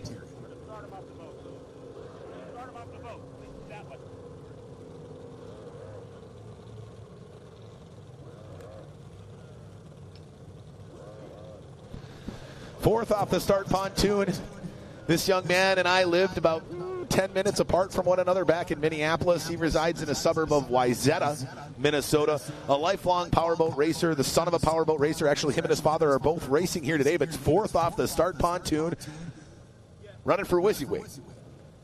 And Doc's Tile and Restoration, number 59, Tyler Welch. Fifth off the start pontoon, one half of the Clover Construction team. Out of Santa Rosa Valley, California, number 24, Spencer Love. Sixth off the start pontoon out of Nashville, Tennessee. Struggled in round two, blowing it over down the front stretch about halfway through the main event. Now starting sixth here in heat one. Can he have a redemption weekend? We call him Mike Honcho because of that beautiful mustache. If you had a chance to meet him, it is one of the most luscious Fu Manchus you might have ever seen. But coming sixth off the start pontoon, the number 17 of Dylan Anderson. Seventh off the start pontoon, the other half of the Phase 3 performance team. When he goes by you, he says, hey, get out of my way. We call him Jeremiah Get Out of My Way Mayo in that number 8 Phase 3 performance machine, starting seventh off the start dock. The winner from round two, going to have some ground to make up. He had to swap motors last night, had to do some hardship testing this morning because he had no time on that motor after they think they had some technical issues or some gremlins, as it were, inside that 2.5 Mercury V6 outboard. Becoming eighth off the start pontoon out of Innisfil, Ontario, Canada. Running for crystal clear wiper blades, number 94, Rusty Wyatt. Ninth off the start pontoon, running for Fleming Manufacturing out of the Woodlands, Texas. Now here's a guy that can be sneaky good, could find himself sneaking his way up onto the podium. So he's quiet, right? He's a real reserved guy, real quiet guy. So you don't really see him out there. He doesn't make a lot of noise. He doesn't run his mouth. He just goes to work. And that's what I love the most about this driver. He's just a hard-working, no-nonsense, go-to-work type of guy. And that's what I think is going to be needed here because we've got very little wind. We've got really good racing conditions. Coming ninth off the start pontoon in the number 9 machine, Johnny Fleming. In the 10th off the start pontoon, the other half of the Clover Construction team. In that number 12, out of Moore Park, California, running that Hoffman Formula One composite, number 12 of Sean Love. 11th off the start pontoon, again, more motor issues yesterday. Oh no, ladies and gentlemen. The 9 of Johnny Fleming's having to get pushed in, but let's finish our starting grid here. We'll see if the 9 of Fleming can figure it out. But it looks like he's taking his helmet off. It might be folding it in here for qualifying heat one, which is frustrating for the 9 of Johnny Fleming. Looks like we got a broken steering cable on the 9 of Johnny Fleming, and that's going to put him out of heat number 1. You can't turn the boat if you can't steer it. There you see there. It just wrapped up, and that cable's laying on the deck. Boy, that's going to be frustrating. You know, you ever have those guys that you want to root for, you want to cheer for, they're great people, and just everything that could go wrong does go wrong? Boy, if he doesn't have the worst case of Murphy's Law here in 23. But let's take a look at the last couple of spots here on the podium. Starting 12th, the other half of the Welch Racing team, running again for Doc's Tile and Restoration, the number 85, Mark Welch. In 13th, another one of those APX competition 4-strokes, that Chartreuse in black composite craft with the number 99 at Travis Yates behind the wheel, starts 13th. And rounding out the field here, the 4th edition of the Outlaw F1 team running for Hertz Audio, and another APX competition 4-stroke Mercury on the back, the number 15 of Tim Kraft. All right, looks like we've got most of them lined up there. on the start pontoon.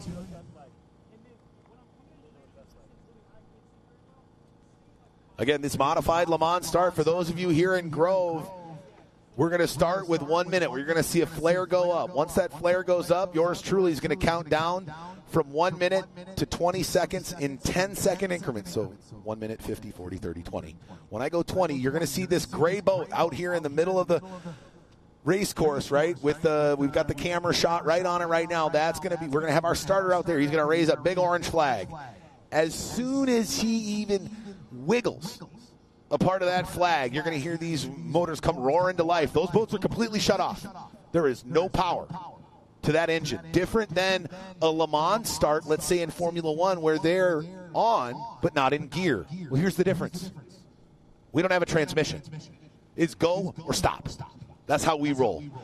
We run Formula One tunnel boat racing where you mash that accelerator as hard as you can to the floor, you trim that motor out, and you fly it high and run it through the middle of the course and see what happens down at the far end as we're going to get ready for our first of 3 qualifying heats. We got 2 of them today, 1 more tomorrow morning, and then our main event tomorrow afternoon as we look to crown a champion. The inaugural Boats, Beats, and BBQ here in beautiful Grove, Oklahoma. Again, all proceeds of Boats, Beats, and BBQ benefiting a host of local charities here in the Grove area. Looks like, are they giving the 9 of Johnny Fleming an opportunity? I don't know if he's going to have enough time to restring that steering bar. Looks like, no, he's out of the cockpit. And he's got suit off, so he's going to have to hopefully try to have a great qualifying heat number 2 to gain some points that he will have lost here in qualifying heat number 1.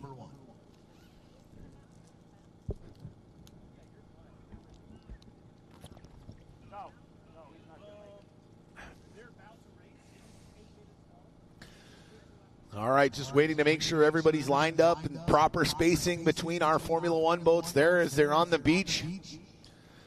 Just south down way at the far end, right in front of all our spectators here at Boats, Beats, and BBQ. Getting ready to roll here for qualifying heat number 1. Will it be the Tenetary Rinker? Or will he get into it again with the 52 of Chris Rinker? Can they stay clean through the first turn here in qualifying heat number 1? Will the 59 of Tyler Welch come out of nowhere and surprise everybody as the dark horse and make it to that first turn? Because clean water in tunnel boat racing is the most imperative thing. Because unlike a car that has cement or tar to grip those rubber tires to, the only way we create power is by that prop spinning in the water and creating that torque. Well, if you drive through the wash of somebody in front of you, all that stuff has been, the water's been churned up. All right, here, coming up on the 1 minute gun. 1 minute drivers, 1 minute. Will the Tenetary Rinker be able to get out and use that whole shot to his advantage here in qualifying heat number 1? 50 seconds, drivers, 50 seconds. Or will it be the 52 of Chris Rinker? Or the 190 of Dustin Terry? 40 seconds, drivers, 40 seconds. Or could that WYSIWYG Welch Racing Machine with Tyler Welch behind the wheel of the 59 come off the dock like a rocket? 30 seconds, drivers, 30 seconds. Or could we see the likes of Dylan Anderson, Jeremiah Mayo, Spencer Love, and the host of talented drivers here? Let's see who's going to win heat number 1. 20 seconds, drivers. You're under starters orders. The flag is up.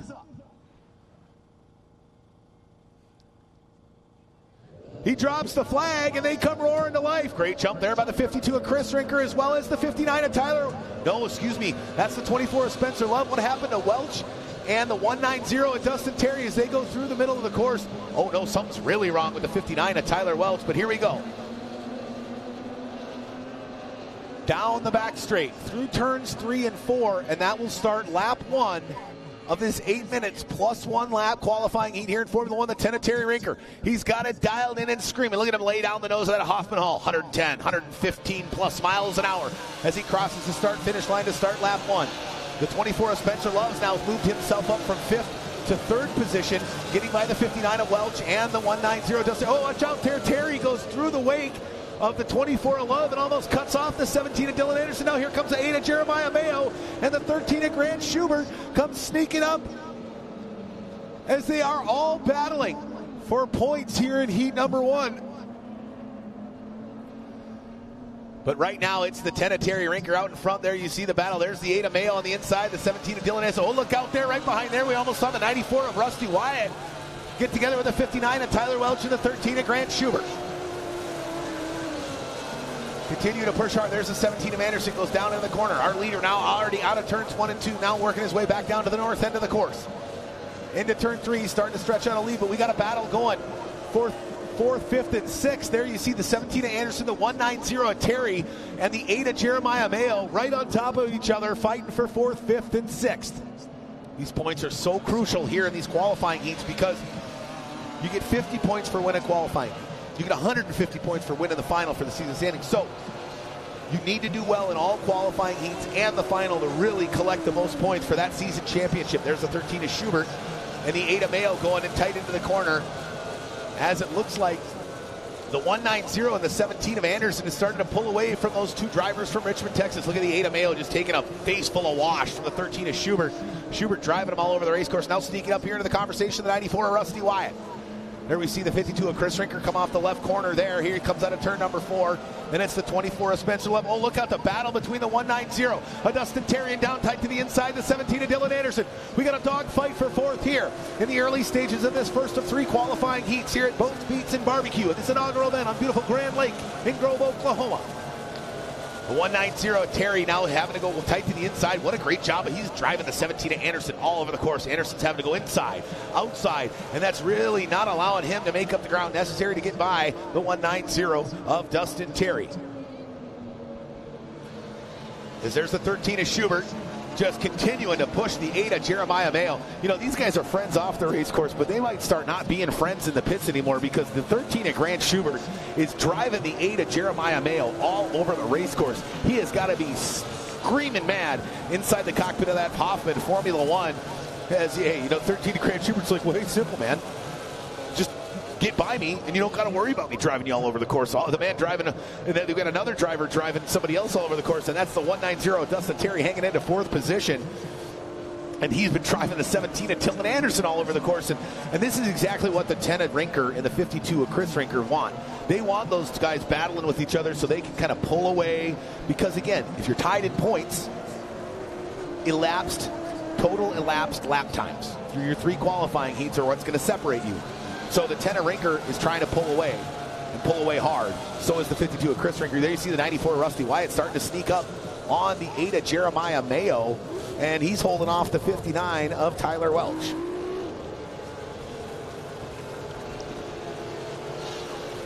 As they go down into the north end of the course there's Welch. Mayo comes off the corner. Excuse me, that's not Welch, that's the 94 of Wyatt. Wyatt's got to figure some out. There's the 15 of Tim Kraft. He's struggling a little bit here with that APX. Again, first weekend behind the wheel of that 4-stroke, so struggling a little bit to get the setup figured out. But going down tight to the inside of him's the 190 of Dustin Terry. And can the 17 of Anderson get by Kraft? He's fighting hard, going down the inside lane. Kraft moving to the outside, allowing him to get by. But boy, what a great run so far by the 190 of Dustin Terry. I mean, that APX 4-stroke, they're still learning how to get that thing to come off the beach as well as the 2.5s. I think that's a known thing for everybody, right? The 4-strokes just, they don't have the ability because they're a 4-stroke motor to fire as quickly, but he's got that Black Beauty 190 Ameristar roofing machine dancing all over here on the shores of Grand Lake, and he's hanging on to 4th position. But boy, looks like we've got our timing might be a little goofed up there. I apologize, but yeah, the 8 of Jeremiah Mayo is not in 3rd position. He's all the way back in 7th position behind the 13 of Grant Schubert.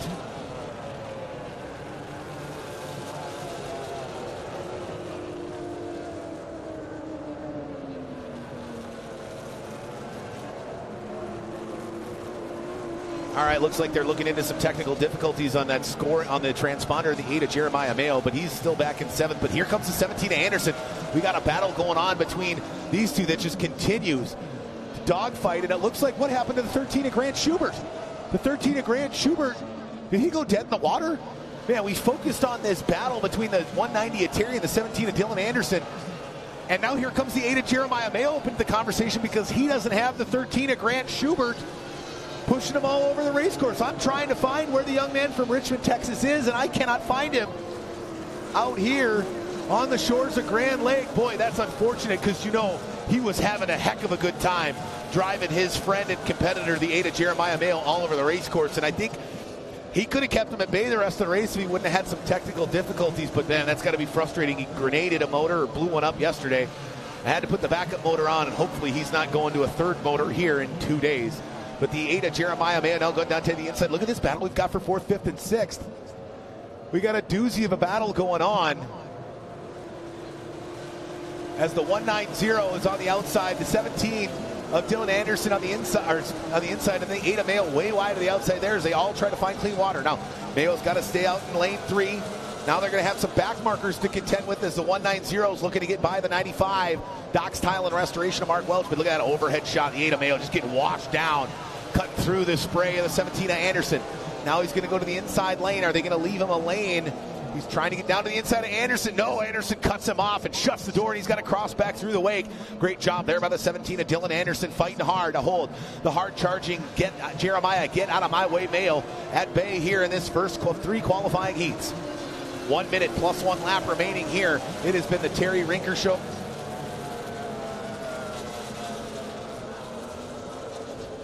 The 10 of Terry Rinker has been the man to beat all day long, as he's now eyeing up another back marker. He flashes right there in front of us. He's got probably just a couple of laps left here on this main event, but boy, that battle for 4th, 5th, and 6th as the 8 of Jeremiah Mayo got by the 17 of Dylan Anderson. This young man's coming out of nowhere in the late stages of qualifying. He won. Can he catch the 190 of Dustin Terry as they go out of turns 3 and 4? There's the 8 of Mayo on the outside. Terry's on the inside. Now, can he use that back marker as a pick? What's going to happen? That's the 99 of Travis Yates. Goes way wide to the outside. Terry goes down tight. Mayo cuts into lane 2, trying to find some clean water. We're going to have a doozy of battle all the way to the finish here in qualifying heat number 1 for 4th, 5th, and 6th. That has been an absolute battle. Here comes the 94 of Rusty Wyatt up into the conversation. He's going to try to get by the 17 of Dylan Anderson as they go down into turn 3. We've got 4 boats from 4th to 8th, all on top of one another. The 17 of Anderson must have some problems. Here comes the 94 of Wyatt, as he's now up on top of the deck of the 17 of Anderson. The 8 of Mayo gets by the 99 of Travis Yates, putting him a further down the starting order here. But the 190 of Dustin Terry doing a great job. There we go. White flag is out. Go fast. Turn left for the 10 of Terry Rinker.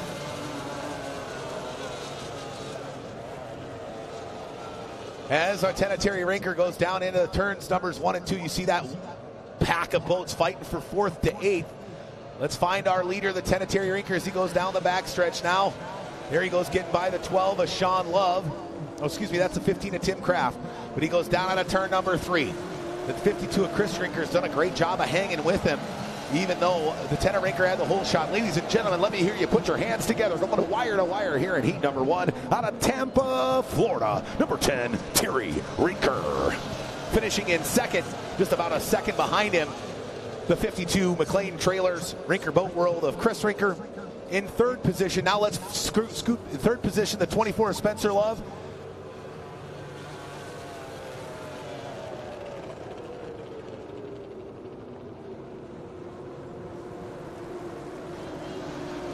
In fourth position, the 190 Dustin Terry. In fifth, the 8 of Mayo. In sixth, the 94 of Rusty Wyatt. And then in seventh, the 17 of Dylan Anderson. What happened to the Anderson Marine machine of Dylan Anderson? This young man is normally a force to be reckoned with, but he gave up 3 spots in the last 4 laps of this first qualifying heat. Boy, but a great run there by the 10 of Terry Rinker.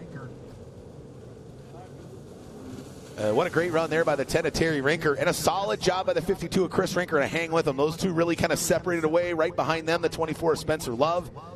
But what a battle that was for 4th through 8th.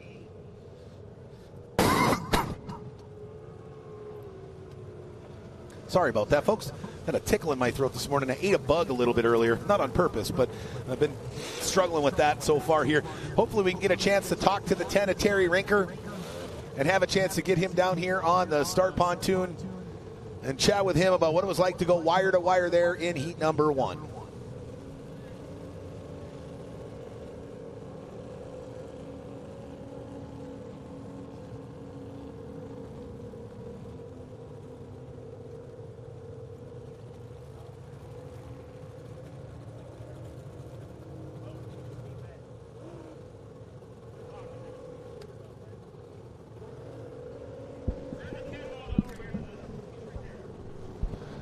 All right, it looks like the 13 of Grant Schubert's getting towed in. But boy, what a run it was for Terry Rinker. You see there, he finishes 4 seconds, a little less than 3.5 seconds ahead of the 52 of Chris Rinker. And then I don't know why the 8 of Mayo was up there, but a little bit further behind was Spencer Love. Then you look at that Dustin Terry, Rusty Wyatt, Dylan Anderson. 9:15, 9:18, 9:20. I mean, they were just in 9:21 there by the 59 of Tyler Wedge. They're just all over one another in that mid-pack battle. And we see a ton of that stuff, right?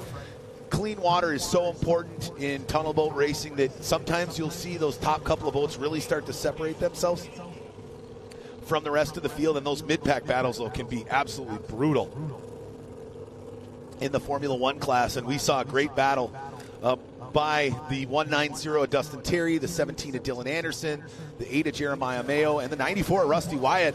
After kind of hanging back for most of that heat, he made his way up into the conversation and did a good job of collecting himself some extra points there in qualifying heat number 1. And now for their second heat, remember, we're going to flip that script. Worst goes to first, first goes to worst.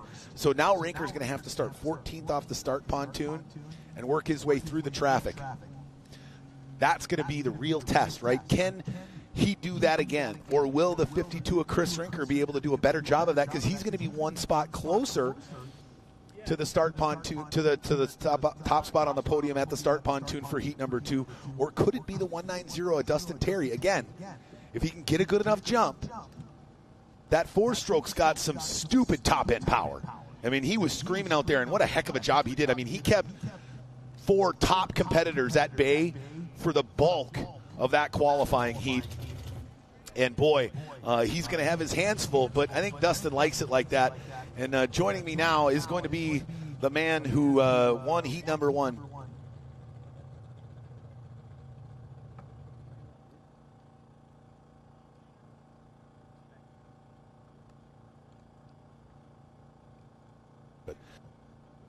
All right, joining me now, the man who took qualifying heat number 1. Well, a little bit different than a week ago. You made it through the first turn. No more bad blood between you and your cuz Chris.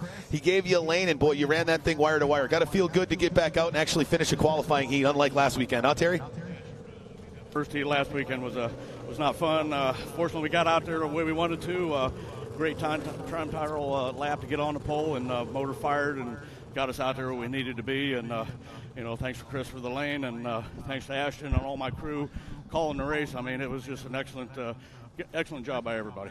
Yeah, let's talk about that. You go wire to wire, and you know that this is the easy part of qualifying in the F1 Powerboat Championships. Next heat, now you're going to have to go last off the start pontoon.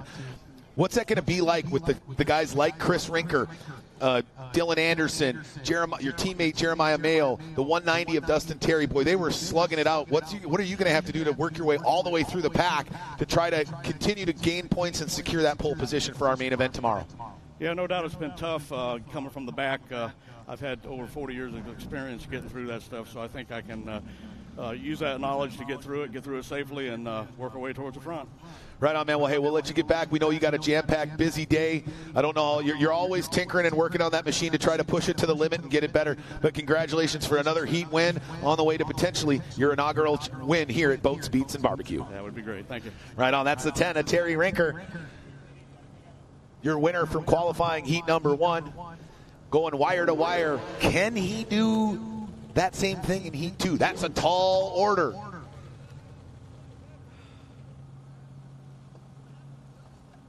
That's going to be a tall order for the 10 of Terry Rinker. But he, like he said, 40 years experience doing this. He's glad that he got left the lane this time. Last weekend, he wasn't as fortunate as they wadded up and both ended upside down in the first qualifying heat. The APBA National Championships, again, not a series race, but the American Powerboat Association, our governing body, puts on a race weekend once per year for national championships in our division.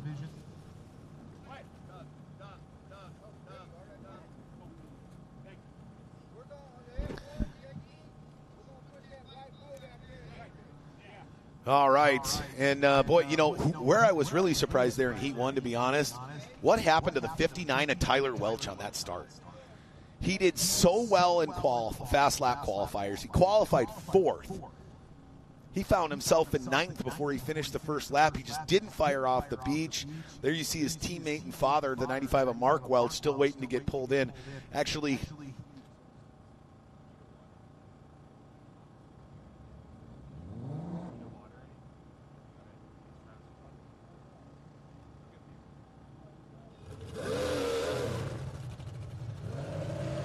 so there's the 95 of Mark Welch, but I was really surprised. You know, I'm going to talk to Tyler later today after we get done racing. I got to find out what the heck happened, and I'll hopefully relay some of that information back to you folks for tomorrow. But, yeah, the 59 of Tyler Welch, kind of a disappointment there in qualifying heat number 1. I think he had a shot to find a top 3 spot. I think he definitely could have beaten the 24 of Spencer Love down there if he would have had everything go his way or go right. I don't know necessarily what happened down there. And, you know, but the big frustration has got to be the 13 of Grant Schubert. I mean, that young man was absolutely boogieing.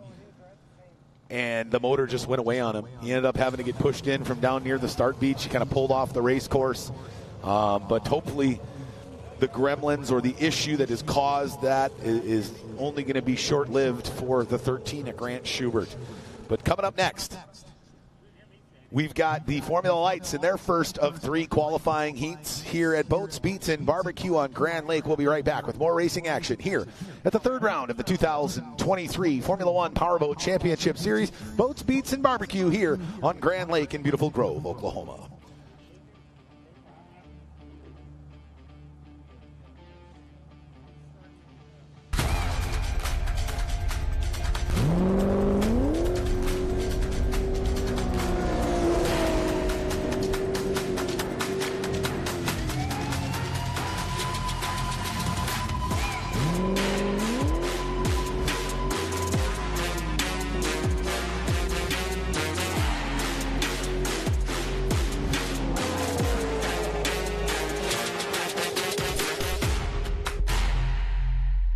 VP Racing Fuels has been the official fuel of racing for over 45 years. But VP isn't just race fuels. VP offers a wide range of oils, additives, and our new Stay Frosty coolants to help keep your street car, tow vehicle, or weekend warrior running at its best. VP products are engineered to keep your vehicle running smooth and looking great for your daily commute. With our octane boosters, fuel treatments, and quick detailing products. Explore VP's full product line at vpracingfuels.com.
All right, race fans, welcome back. Sorry about that. I had to use the facilities here and been down here since about 7:30 this morning. So had to take a quick break myself and get back here on the mic so I can give you guys the rest of the live play-by-play, blow-by-blow action here all weekend long at Boats, Beats, and Barbecue. As we've got our first of 3 Formula Light qualifying heats, and we're going to take a look at how the fast lap qualifiers finished out in Formula Lights. Your reigning Formula Light champion on the Formula One Powerboat Championship Series, laying down a 30.655, will be the man on the pole here in Heat 1, the 35 of Mark Schmierbach. In second with a 36.86. So that's what? 3/1000ths of a second behind our pole sitter, the 21 of Jose Mendaña Jr., part of that Mike Scott Plumbing Racing team. Oh, and here we go. 1 minute drivers, 1 minute. Again, the 35 of Schmierbach on the pole, followed by the 21 of Mendaña. Can he get off the beach? That's been his gremlin all year long. 50 seconds, drivers, 50 seconds. Third off the start pontoon, the other half of the Mike Scott Plumbing team, the 27 of Steve Lee. 40 seconds, drivers, 40 seconds. Fourth off the start pontoon, the man out of Denver, Colorado, running for Go Boat Racing, the 29 of Jared Jensen. 30 seconds, drivers, 30 seconds. And then it's the 14 of Tyler Peterson and the 78 of Marshall Gildermaster. The top 5 boats within less than a second of one another. Who's going to take Heat 1? 20 seconds, drivers, you're under starters orders. The flag is up. He drops the flag. They come taking off from the beach here. Who's going to get the jump? Oh, boy, it looks like the 29 of Jensen gets absolutely buried. Oh, the 35 of Schmierbach porpoising a little bit. That's not good because the 21 of Mendaña's got some top speed as they go down the backstretch. Now here comes the 14 of Tyler Peterson gaining some ground on the 27 of Steve Lee as they go down into turn number 3. Oh, look out there. Peterson almost turns into the back right corner of Lee. Now here comes the 29 of Jensen up into the conversation. But it is Mark Schmierbach out in front starting to open up a lead. Then the 21 of Mendaña, the 27 of Lee, and the 14 of Peterson and the 29 of Jared Jensen are doing battle there for fourth. Jensen's got to go down through the wash of the 14 of Peterson. Now Peterson climbing up on top of the 27 of Lee as he's got to cut back down to the outside. But it is all Mark Schmierbach, man. Boy, I tell you, we have seen a history of those fast lap qualifiers finding pole position in qualifying heat number 1. Really do a good job of getting that whole shot and using it to their advantage. And he's trying to pull away from the rest of the field here in this 6 minutes plus 1 lap qualifying heat here in Formula Lights. The 27 of Steve Lee now doing a good job of holding the 14 of Tyler Peterson at bay. He's giving him that inside line, but as they work their way down the straightaways, he slowly pinches inward, forcing the 14 of Peterson to go over the wake and back out to the outside, which scrubs off any speed that he gained and is allowing the 27 of Lee to stay up in that third position here in qualifying heat number 1.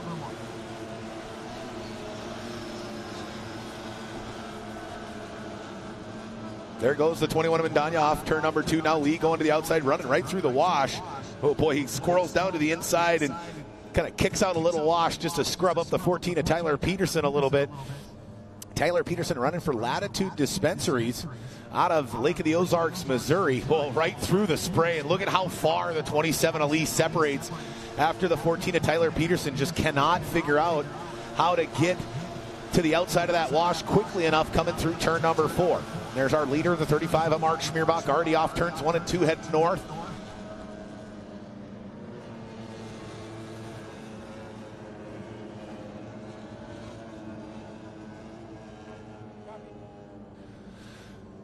So the 35 of Schmierbach's continuing to push out in front. Then the 21 of Mendaña. Now he better watch out because his teammate, the 27 of Steve Lee, starting to gain ground in that orange and blue Florida Gators tribute Mike Scott Plumbing machine.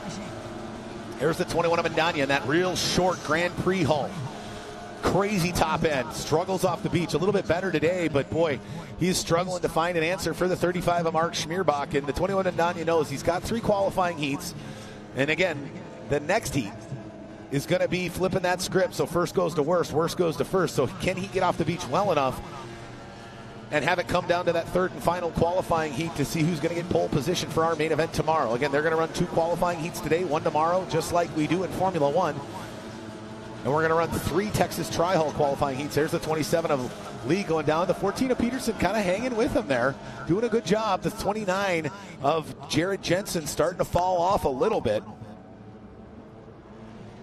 As our Formula Lights work down to the north end of the course, here comes the 78 of Marshall Gildermaster. Then there's our leader, the 35 of Schmierbach.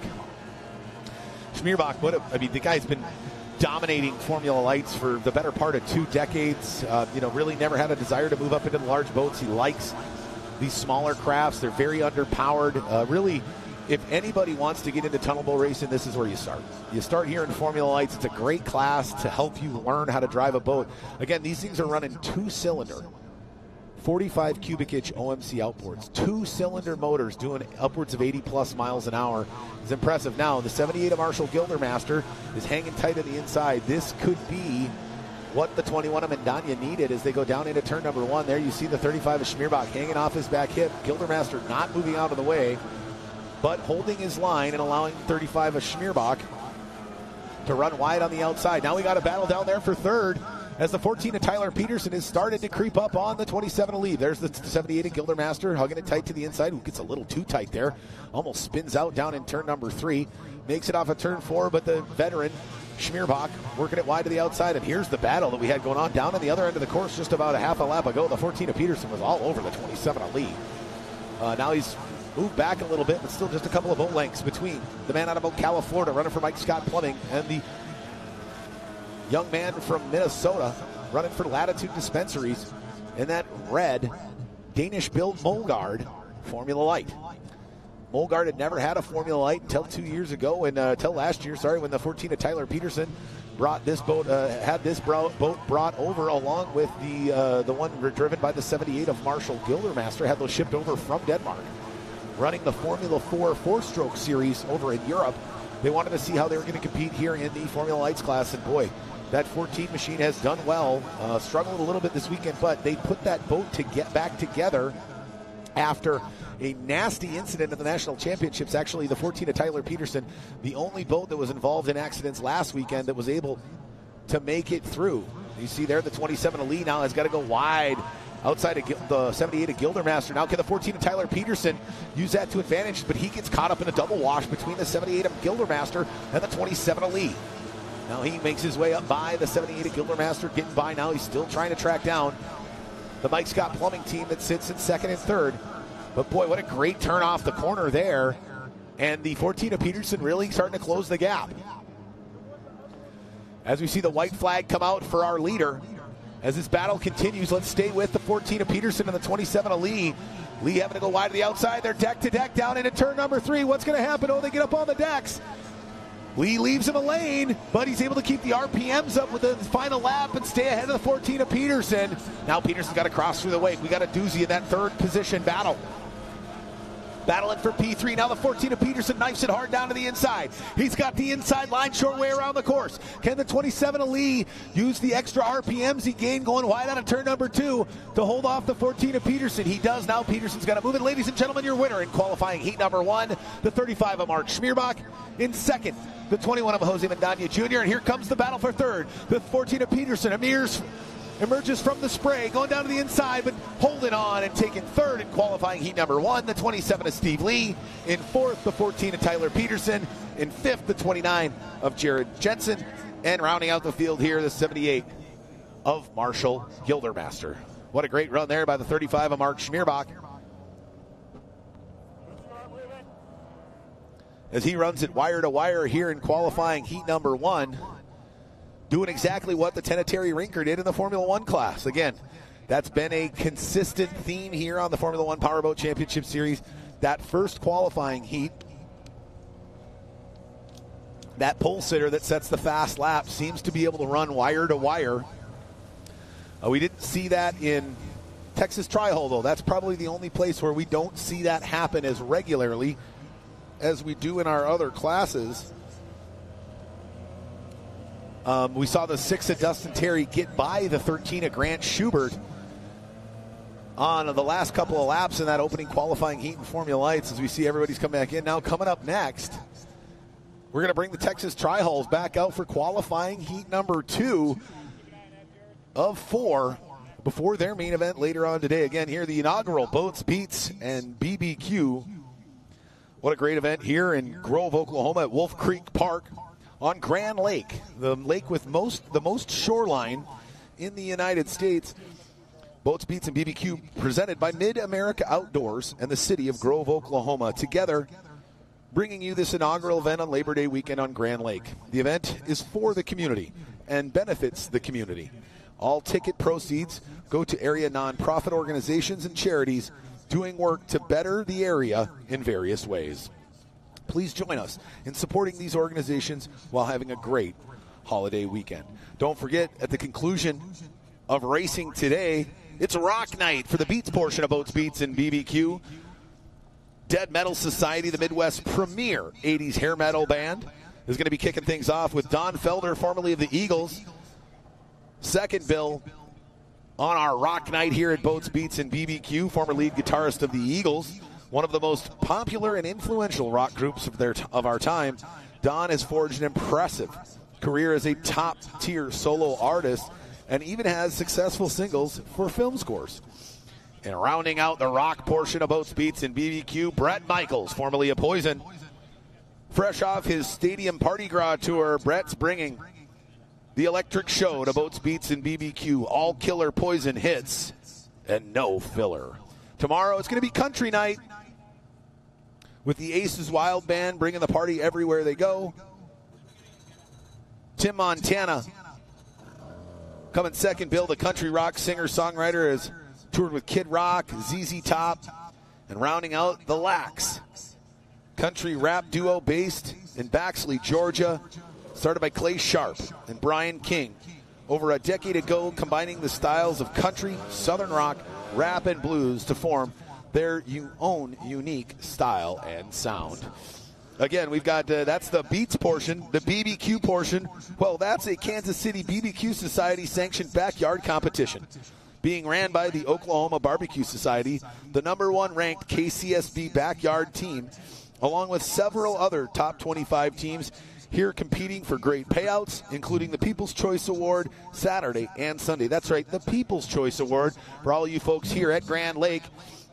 You can have an opportunity to taste some of this delicious barbecue as a part of the competition. Purchase a $10 plate today from the ticket booth and head down to the main serving area for a blind taste test of the team's pulled pork entries tomorrow from 12 to 2. You can purchase another $10 plate from the main ticket area and sample the outlaw-style Chef's Choice dishes.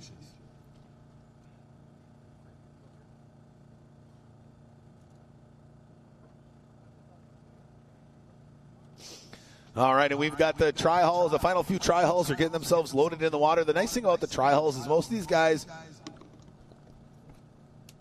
don't need to do much tweaking and tuning in between heats. So what they'll do is a lot of times you'll see them leave their boats here in the water throughout the day of qualifying just to make things a little bit easier, especially considering we've only got a couple of ramps here.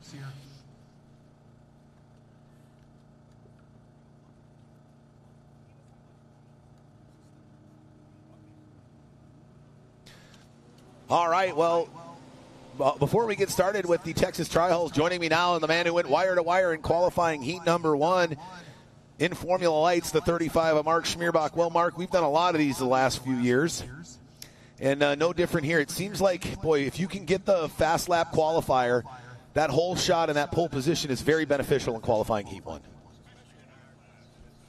Lack of horsepower, and you know, we hope to get to qualifying. But then you got a lot of work, Jose, and the people behind you. You know, we're all under 1 second of each other, so it's tough.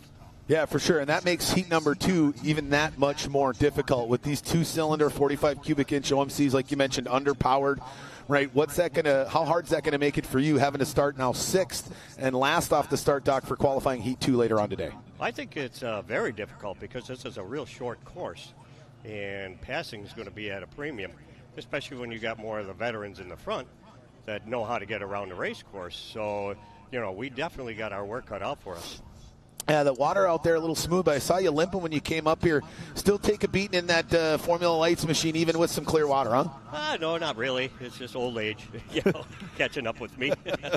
Well, old age may catch up with you when you're outside the cockpit, but boy, you run like you're a young gun out there when you're inside the cockpit of your Formula Lights machine. Congratulations on another heat win, and good luck trying to make your way through the pack here in Heat 2 as you set yourself up to hopefully take home an inaugural championship in Formula Lights here at Boats, Beats, and BBQ. Thank you again, and this is a great place. I'm loving it. Hey, absolutely, especially for a guy from Wisconsin where it's 100 degrees back home right now this weekend, enjoying a little cooler weather here on the shores of Grand Lake. In Grove, Oklahoma, the 35 of Mark Schmierbach. He's an engineer by trade, so not the most talkative of people, but does a really good job inside the cockpit of that Formula Lights machine.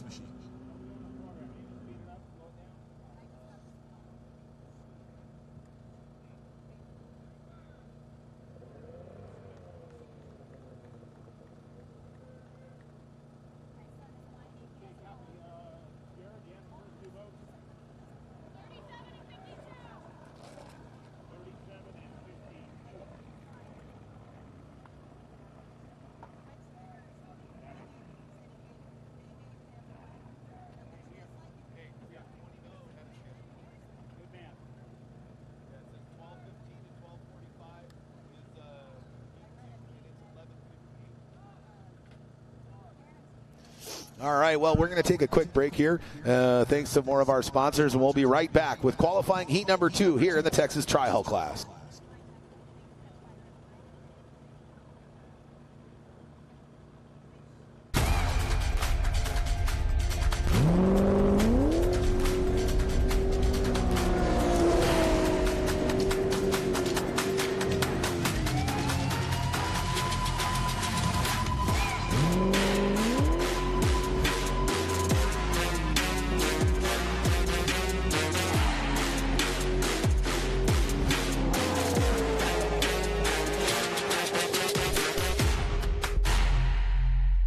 VP Racing Fuels has been the official fuel of racing for over 45 years. But VP isn't just race fuels. VP offers a wide range of oils, additives, and our new Stay Frosty coolants to help keep your street car, tow vehicle, or weekend warrior running at its best. VP products are engineered to keep your vehicle running smooth and looking great for your daily commute. With our octane boosters, fuel treatments, and quick detailing products. Explore VP's full product line at vpracingfuels.com.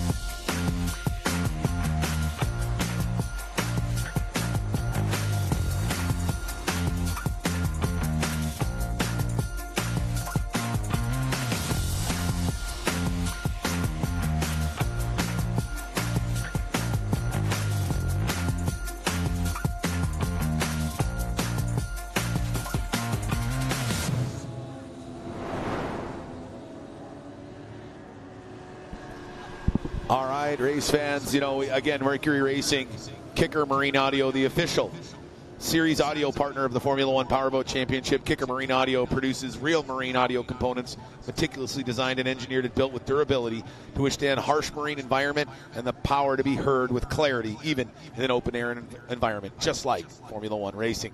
And VP Racing Fuels and, of course, Mercury Racing are great partners, but also the great folks at Axel Sports, the official apparel provider of the Formula One Powerboat Championship Series. Axel Sports, your passion drives us to excel. Seaway Marine. Seaway operates out of a 62,000 square foot warehouse that is packed with current OEM parts, aftermarket parts, and vintage hard-to-find parts. They ship over 100,000 packages all over the U.S. each year. They provide same-day shipping on in-stock orders. Their staff's arguably the most knowledgeable in the industry with decades of experience. Seaway prides themselves in excellent customer service. Make Seaway Marine your first call or text for your marine part needs at 425-412-4006 or find them online at seawaymarine.com, your one-stop boat motor shop. Racing Communications. They're radios for racing.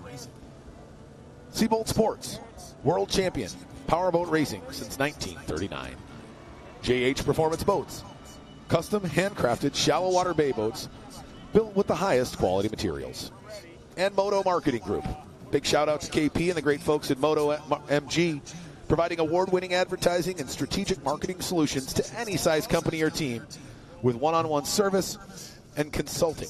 Moto Marketing Group excels in racing and sports marketing, advertising, and design, and they have a track record to prove it.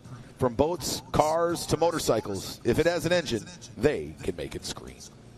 Our great partners, always beneficial bringing us here. You know, and we got to thank our other great partners for this event alone. First and foremost, the great folks at Mid-America Outdoors, located right here in Jay, Oklahoma, just south of Grand Lake, doing some phenomenal things in multiple disciplines of racing and bringing in the Formula One Powerboat Championship to the fold here in 2023.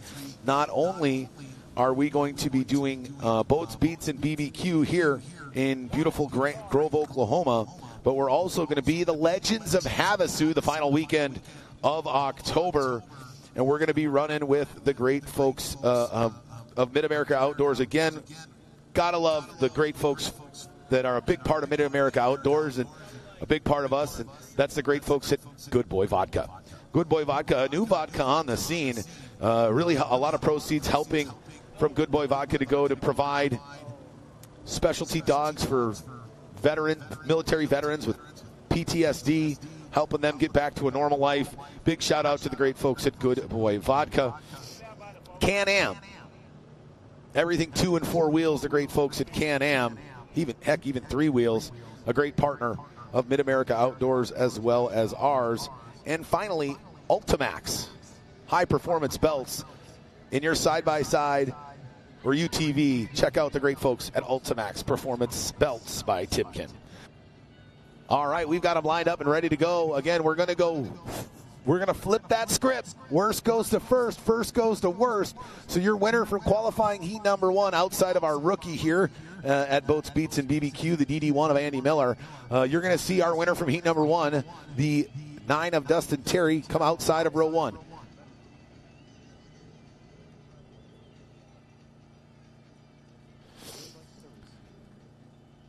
Take a look there. So on the inside of row 1, the 37 of Mason Rinker. Then it's the 52 of Tanner Rinker, the 10 of Terry Rinker, the Rinkers 3, top 3 here in heat number 2. Then the 88 of Wells, the 69 of Waring, the 93 of Jensen, the 26 of Briston Sherman, the 17 of Neil Marsh, the 13 of Grant Schubert, the 6 of Terry, and then the DD1 of Andy Miller, our rookie here, having to start from the back. Oh, no, looks like the 52 of Tanner Rinker didn't get it started. He's going to have to shuffle back in. That moves the 10 of Scary Jerry Rinker up, and here we go, green light. We're underway as the 10 of Jerry Rinker and the 37 of Mason Rinker go side by side. It's grandfather and grandson doing battle here with the 69 of Cole, the mullet Wearing. Look at that on board of the 13 of Grant Schubert. Look at how rough it is there in this Texas Tri-Hull class as they go 3-4 wide into the corner. The 37 of Mason Rinker is able to get the early lead, squeeze out ahead of the 10 of Jerry Rinker. Then it's the 69 of Cole Wearing, the 88 of Josh Wells, the 26 of Briston Sherman, the 13 of Grant Schubert. Here comes the 6 of Dustin Terry, the Dustman. Was a dominant force in Texas Tri-Hull before moving up to F1. He goes down tight to the inside, scrubs off a lot of speed, but look at the 13 of Schubert hopping through the wakes as he's right behind the 88 of Josh Wells. As he goes pounding around the outside, you can see how violent it is inside these Texas Tri-Hulls. That's why we call them bumper boats at 65 miles an hour. As he throws it to the outside, trying to hang on and get by the 88 of Wells. Now he goes tight to the pin. Oh, he bounces around hard. Oh, look out there. Briston Sherman just in front of the 13 of Grant Schubert. Almost got it completely airborne as he's up in 4th position, fighting hard. Now here comes the 17 of Neil Marsh, the dude, on the outside hip. There's the 26 of Briston Sherman. As they're continuing to fight hard, the 17 of Neil Marsh moving his way up. The 26 of Briston Sherman sitting in 3rd, the 13 of Grant Schubert in 4th. Now the 17 of Neil Marsh getting by the 6 of Dustin Terry. I thought so for a second there, but man, what a great move by Terry down the inside at the south end of the course in turn number 1. Now he moves way wide to the outside. That clears the lane for the 17 of Marsh, but they are all over each other here in this 7-lap qualifying heat. Second of 4 here in the Texas Tri-Hull. What a move there Oh boy, the 6 of Terry took away the move that the 17 of Marsh was trying to do. Marsh almost had to go over the top of the buoy and take it out in the corner. Oh, now we got the 6 of Terry on top of, who is he all over right there? That looks like it might be the 26 of Briston Sherman as they go down into the south end of the course. Then there's the 13 of Schubert, and the 6 of Terry finds himself right in the rooster tail as the 13 of Schubert's all over the 69 of Cole Mullet Wearing. This is Texas Tri-Hulls at its finest, ladies and gentlemen. If the 17 of Neil Marsh had anything to say about it, it would be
All right, we are back here with hot laps here in the final race of the afternoon. Here on the inaugural Boats, Beats, and BBQ here on beautiful Grand Lake in Grove, Oklahoma. A part of the amazing events put on by Mid-America Outdoors. Hey, there we are, guys. What's going on? Wherever you are across the world, we're hoping you're having a great day and enjoying some awesome tunnel boat racing here at Boats, Beats, and BBQ. Again, I am Thomas Yarbrough, bringing you all the live racing action. They call me the noise of the north. Down here in Oklahoma, cooling down from the temperatures back home in Minnesota. So thank you, Mother Nature, for bringing some, for allowing me to drag some cooler temperatures with me from Minnesota and delivering those much hotter temperatures to my home state instead of here in Oklahoma. But we're getting the, again, hot lap, getting these motors kind of lubed up, warmed up, ready to go. Very imperative, especially with our two-stroke competitors. The four-stroke guys don't have to worry nearly as much about that. But speaking of four strokes, they better be ready for the 190, Dustin Terry, the rest of the field, because he finished third in heat number 1. He was screaming fast. If he can figure it out here in heat 2, he might be able to do some great blocking and really do a great job here in qualifying heat number 2.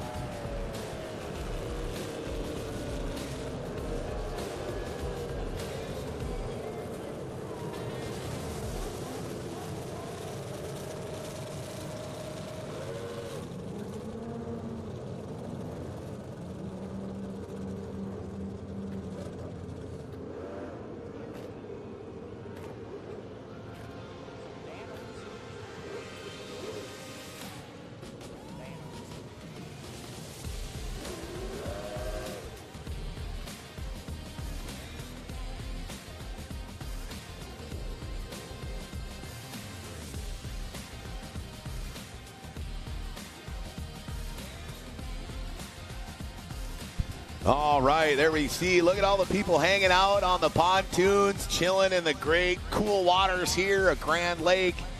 They got the party rocking and rolling. They're getting ready here. As soon as racing's over, you're going to see all these boats ascend to the beach right off in front of the Wolf Creek Park here, as we've got the rock night of the Beats portion of Boats, Beats, and BBQ. Don't forget to get your $10 plate from your Kansas City barbecue competition teams. And do the People's Choice for pulled pork today and the Outlaw Chef Special tomorrow. What a great day it's been. The smell of barbecue in the air, the smell of two-stroke exhaust off these Formula Ones, and some great tunes that are going to rock us into the evening here at the inaugural Boats, Beats, and BBQ here in beautiful Grove, Oklahoma. Big shout-out to Mid-America Outdoors and their partners, Can-Am, Good Boy Vodka, and all their great partners. But look at them all partying down there on the far north end of the course there. You can see there, that's the 52 of Chris Ringer. There's our stage, right? That's going to be jam-packed with people later on today. They would be there now if it weren't for us having to close off this portion of the lake for safety concerns, as these boats in excess of 115 plus miles an hour. A little unsafe if you've got boats cruising right along the outside of the course while they're running at speeds in the triple digits. But we're getting the field lined up here. Let's take a look. Is this good? Let's take a look at our starting lineup for qualifying heat number 2 here in the Formula One class. On the pole here in heat number 1, boy, it's been a troubling weekend for the 13 at Grant Schubert. He blew his primary motor up in testing yesterday, threw a piston out the right side, put his backup motor on, was breaking that motor in, had a fuel leak, started his boat on fire. It took 5 people to douse the flames on the back of that JH Performance DAC with the 13 at Grant Schubert. So he turns out and only makes 5 laps in qualifying heat number 1, and then he gets penalized for a lane violation. He didn't hold his lane through the commitment buoy, so all those added up. He's finished last in heat 1, so he's going to start on the pole here in qualifying heat number 2. Coming second off the start pontoon in a brand new APX 4-stroke machine that he's never driven before, so a little bit tentative here in qualifying. He's hoping to get himself comfortable for the main event. is the man out of Richmond, Texas, formerly out of Chicago, Illinois, the number 15, Tim Kraft.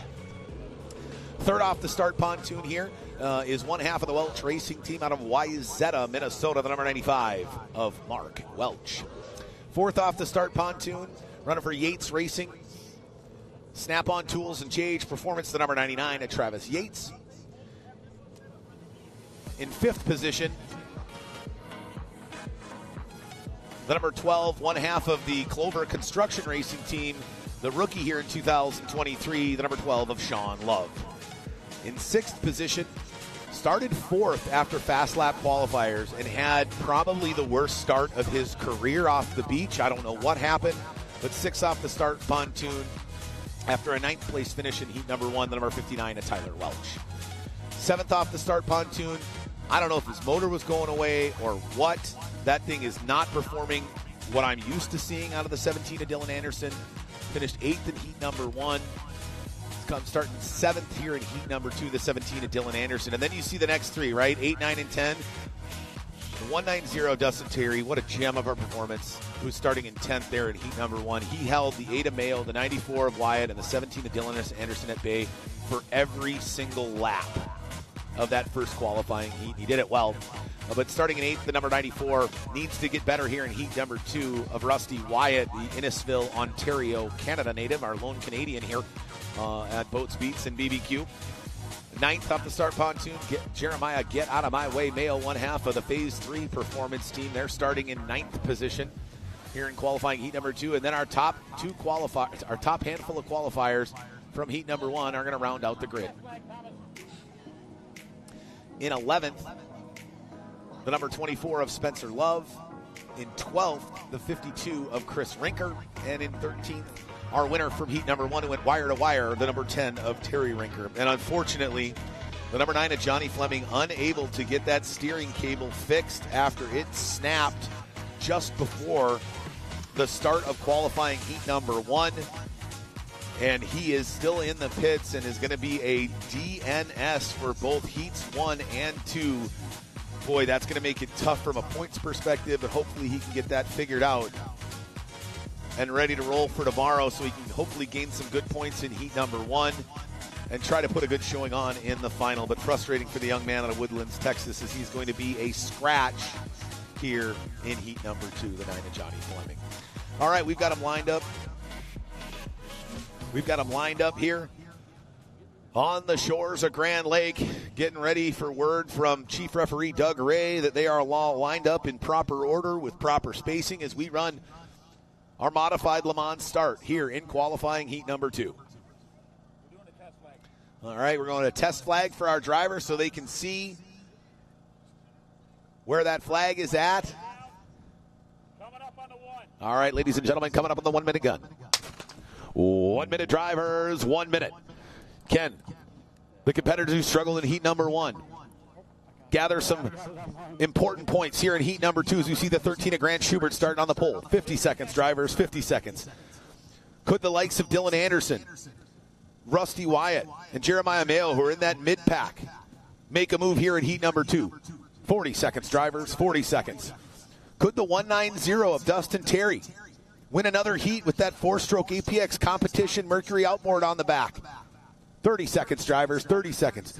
Could the 59 of Tyler Welch do a 180 and have the best start of his career and come out with the whole shot? Or could our top 2 drivers come from back of the pack all the way to the front here in heat 2? Let's find out. Final race of the day. 20 seconds, drivers are under starters' orders.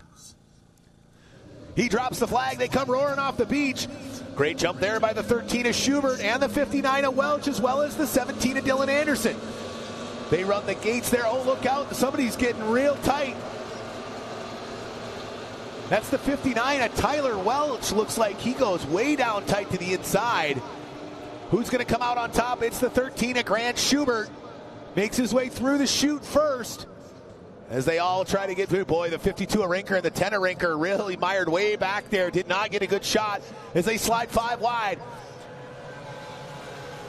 Coming down the front stretch, the 13 of Schubert out in front, then the 95 of Welch, and here comes the 59 of Tyler Welch. And the 12 of Sean Loves, they go 3 wide down into the corner. Oh, nice job there by the 12 of Sean Love. Now sneaking up down to the inside. It's the 94 of Rusty Wyatt. And the 17 of Dylan Anderson after almost running into the bulkhead. And the wave break here on the front stretch. What happened to the 190 of Dustin Terry? He's sitting back in 13th position. 12th position. Frustrating start there, but a good one for the 13 of Grant Schubert. He's trying to go wire to wire here as we flipped that script here in Heat 2. He finished last in Heat 1. He started on the pole here in Heat 2. Then it's the 12 of Sean Love, the 59 of Tyler Welch, the 94 of Rusty Wyatt, the 17 of Dylan Anderson, the 8 of Jeremiah Vale, the 95 of Mark Welch, and here comes the 10 of Terry Rinker. Can he have enough time to make his way through the field? As they're continuing to run hard now, the 95 of Mark Welch and the 59 and the 12 of Sean Love. What happened to the 59 of Tyler Welch? He's back way off. No, that's the 59 of Tyler Welch that's up in third, and he's battling hard. As our leaders are pushing hard, the 13 of Grant Schubert's out in front. Then it's the 12 of Sean Love, the 59 of Tyler Welch, the 94 of Rusty Wyatt. Wyatt pushing hard up in fourth there. Behind him, nipping on his heels is the 17 of Anderson. You see the spray there from that Anderson Marine machine. There's our second place boat, the 12 of Sean Love. This could easily be his best finish if he's able to hang on here in qualifying heat number 2. He's got about a full turn lead. The 13 of Schubert does over the 12 of Sean Love. Sean had a tough 23 so far. I think he's gone on his upside down 3 or 4 times already in 2023. There he is, the rookie, but he's learning, and he's learning really fast. Maybe he did it probably the toughest way possible by going upside down with a handful of barrel rolls, but boy, you see that 59 of Tyler Welch is getting doused by the 12 of Sean Love as he has to ride off his outside hip in that WYSIWYG sponsored Welch Racing Baba hull. That's an Italian-built full composite hull that they brought over from Italy here to the United States after acquiring it from a racer overseas. But look at him just getting hammered through the wash. There's the 13 of Schubert, comes flashing by. Look at the 59 of Welch on the outside line, running wide to the outside there, trying to keep the RPMs up. Now he's going to work his way back down to the inside and shut the door on the 94 of Rusty Wyatt, who sits in 4th position. And then the 17 of Dylan Anderson in 5th, the 8 of Jeremiah Vale there in 6th. Then it's the 95. No, it's the 10 of Terry Rinker, then the 24 of Spencer Love, then the 52 of Chris Rinker. Boy, where is the 10 of Terry Rinker coming from? He's just sneaking up on his teammate now. There's the 190 of Dustin Terry. Really struggling here in Heat 2. I thought I was going to see a much better showing by the 190 of Dustin Terry after a great 3rd position finish. But here comes 13. We just saw him flash by. Then there's the 12 of Spencer Love. And the 59 of Tyler Welch is continuing to gain on the 12 of Shane Love.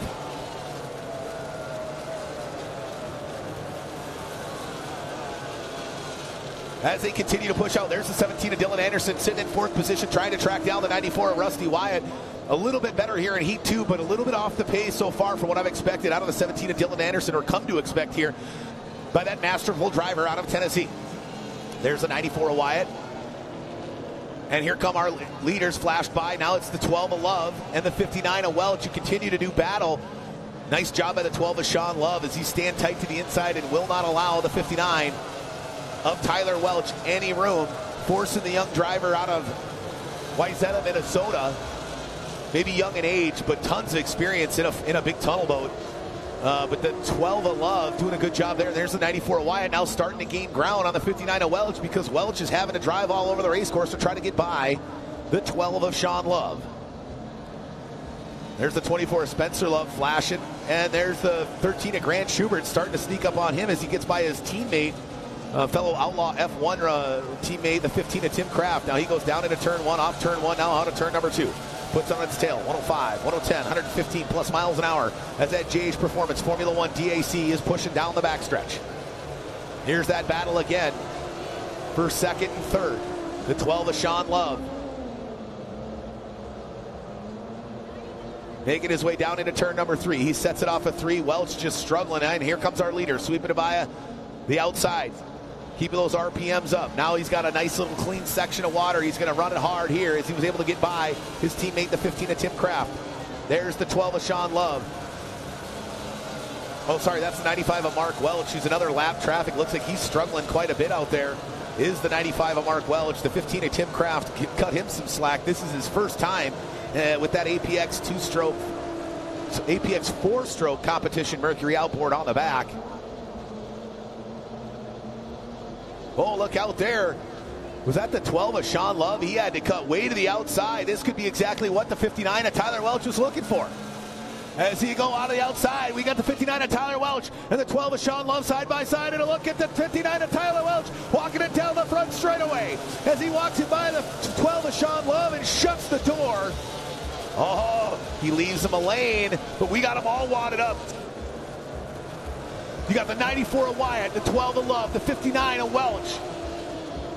All sandwiched together, but the 94 of Wyatt looks like he might come out on top as he goes down tight to the inside. Who's going to come out of turn number 3? The 94 of Wyatt goes way down to the inside. He's able to get by the 59 of Tyler Welch, and he now finds himself in second place behind the 13 of Grant Schubert. No, sorry, he's in third place. The 12 of Sean Love is able to make it out. Now the 59 of Tyler Welch, after a mistake down on the back straightaway, has shuffled back to fourth position and is pushing hard. He's now got to catch the 94 of Rusty Wyatt. Boy, the 94 of Wyatt really needed this here in heat number 2.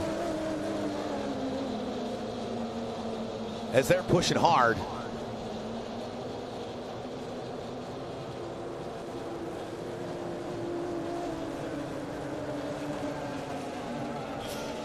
All right, as we continue, get back here. There's a 12 of Sean Love. There's the 59 of Tyler Welch. And now you see he's got a battle with the 17 of Dylan Anderson, who's up in his rearview mirror. And Dylan Anderson's got a rearview mirror of Terry Rinker, who's already gotten by his teammate, the 8 of Jeremiah Mayo. And I apologize. We've got a glitch with one of our transponders, the 10 of Terry Rinker, not in second position. He's actually in sixth position right now, trying to chase down the number 17 of Dylan Anderson. So it looks right now the 13 of Grant Schubert out in first, the 12 of Sean Love in second, the 94 of Rusty Wyatt in third, the 59 of Tyler Welch in fourth, and then the 17 of Dylan Anderson fifth, 10 of Terry Rinker sixth, and the 8 of Jeremiah Miles seventh. There's the 59 of Welch. You can see that flash of blue right through the rooster tail as he's got the 17 of Anderson all over him. And Anderson can't just focus on the 59 of Welch because he's got a rearview mirror full of the 10 of Terry Rinker. Can the 94 of Rusty Wyatt track down the 12 of Sean Love? And where did Sean Love come from, ladies and gentlemen? Boy, this young rookie has struggled. And we see what happens when he gets a good start as the white flag comes out for our leader. The young man trying to go wire to wire here in heat number 2 after a brutal qualifying heat number 1. The white flag is out, go fast, turn left. But now we focus back on that battle between the 12 of Sean Love and the 94 of Wyatt. You can barely see Wyatt through the spray. Can he get by the 12 of Sean Love here on this final lap? Can he make a move? He slams the door down tight to the inside, puts it back up on its tail off of turn number 2, and leads to the accelerator. Now he chooses to go wide to the outside now as the 12 of Sean Love starts to move down towards the pin as they go down the back straightaway. There we go. And ladies and gentlemen, as he walks in out of turn 4, our winner in qualifying heat number 2, number 13, Grant Schubert. And we got that battle for second as we circle back. Who's going to finish in second? Ladies and gentlemen, in his best finish in a tunnel boat, number 12, Sean Love in second, the 94 of Rusty Wyatt in third, and the 59 of Tyler Welch by a nose in fourth, the 17 of Dylan Anderson in fifth, the 10 of Terry Rinker in sixth, the 8 of Jeremiah Mayo in seventh, the 24 of Spencer Love in eighth, the 52 of Chris Rinker in ninth, and the 190 of Dustin Terry in 10th. That's our top 10, rounding out the rest of the field in 11th, the 95 of Mark Welch in 12th. The 99 of Travis Yates, and picking up a buoy on his final lap, so going a lap down and finishing in 13th to 15 of Tim Kraft. What a doozy of a race that was. There's the 15 of Tim Kraft. He collected some unwanted boat jewelry here in qualifying heat number 2 after Pearson, one of the turn markers down at the north end of the course, but what a doozy of a race that was. The 13 of Grant Schubert, last in heat 1, first in heat 2. Talk about a turnaround. Great run there by the 12 of Sean Love. Heck of a run by the young rookie on the Clover Construction Racing team. He has really been struggling to finish qualifying heats because he ends up on his head. He's barrel rolled, I think, 4 times so far this year, maybe 3 barrel rolls and a blowover. But they say when you move up a class in boat racing, it's not a matter of if, it's when. But let's take a look at that battle. The 10 of Terry Rinker, let's scratch that. I don't know why that's there again. We're working on finding a gremlin with that one transponder. But the 94 of Rusty Wyatt in second. In third was the 12 of Sean Love's. Looks like we've got a couple of bad transponders there, but you look at that time. 8:42. Sean Love finished in second with an 8:40 total elapsed time. Rusty Wyatt in third with an 8:42. In fourth, the 59 of Taylor Welch with an 8:44. And then it's the 17 of Dylan Anderson with an 8:44.65. So from second through sixth, there was like, what, a handful of seconds between all of them, which is pretty impressive considering on water it's very difficult to stay that close to your competitor when you don't have a solid surface underneath you. Unlike car racing, you've got a solid and consistent surface underneath you. Well, if you change lanes in a boat and that water on the lane that you've now chosen to go into is just absolutely brutal, you're stuck, right? I picked the lane. That lane is bad. I've got to make sure that I get out of that lane and get into a better lane next time around. But the ground that you lose, when you make that decision is so detrimental in tunnel boat racing and compared to car racing that the fact that we had second, third, fourth, fifth, and even sixth all within about 3.5 to 4 seconds of one another is super impressive. And that just goes to show the top to bottom competitive nature that we have here on the Formula One Powerboat Championship Series. You know, just like everybody else, we've got drivers that are going to have down weekends. We've got new drivers that are learning, no different than you see in NASCAR or Formula One, right? I mean, the Williams racing team, granted, I'll give it better this year, but a lot of times those guys are way off the pace and there's really nothing they can do about it. It's amazing to me the competitive nature and the competency of all the teams that we have here and how well they run together. And joining me now to chat about that qualifying heat number 2 win is going to be the young man out of Richmond, Texas. Joining me now, the young man who took qualifying heat number 2 here on the start pontoon, the 13 of Grant Schubert. Grant, boy, what a difference a qualifying heat makes, man. That was a complete script you flipped there, finishing last in heat 1 and taking it wire to wire here in heat 2. Oh, man, we've been having motor problems all weekend. We blew a motor up, caught one on fire. In the first qualifying heat, the motor we just ran just quit on us for no reason. It's a little easier on me in the weekend whenever I get to start up front and it actually runs and makes it all the way. Yeah, did you ever figure out what happened there in qualifying heat number 1 that caused that motor to die? So there's a little rubber gasket and filling that goes on the water tube on the gear case. We didn't have one, so we've been running less water all year since Port Neches. Okay, well, at least you figured it out now. Obviously behind you,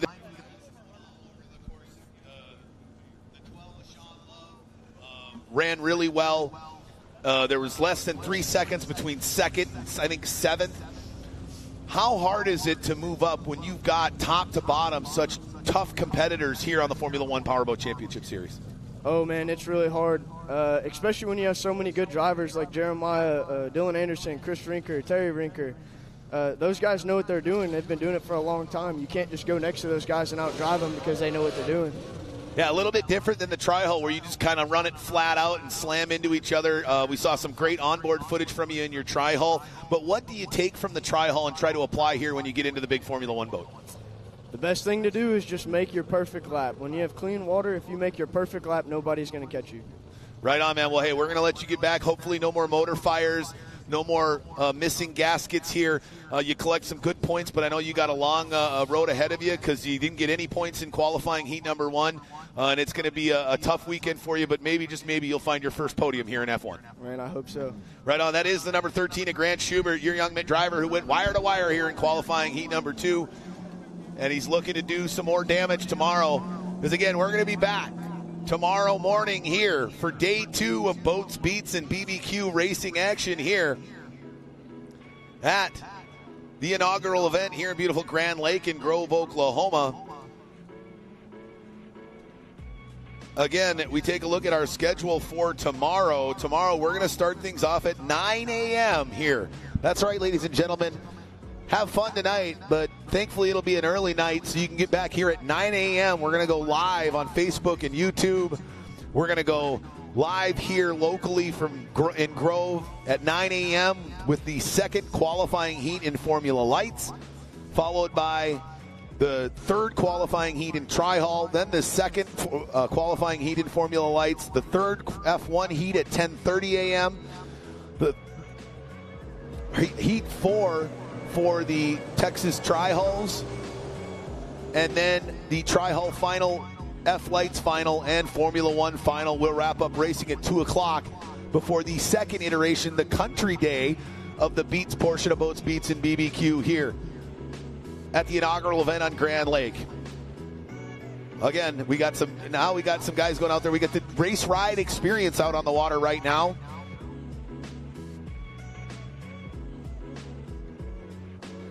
And we take a look at there. That's the Formula One race ride experience. There is a Formula One Powerboat Championship Series fan in the cockpit with multi-time world and national champion and series CEO Tim Siebold, as we're going to give some people the ride of a lifetime and experience what's it like to turn 4+ G's in the quarter in speeds in excess of 100 miles an hour here on the shores of Grand Lake. Again, the most shoreline of any lake in the United States. What an impressive place this is. I've never been down here to Oklahoma. So glad that I was able to spend my Labor Day weekend here in 2023 in Oklahoma here with all you great folks, mowing down on some barbecue, jamming to some great tunes, and a jam-packed day of racing. Well, that's going to wrap it up for us here. We really appreciate you guys being with us here locally and wherever you are all across the world. We hope you enjoyed day one here at Boats, Beats, and BBQ on Grand Lake. We're going to say a quick few words from our sponsors, and we're going to wrap things up here for day one, and we'll be back tomorrow at 9 a.m.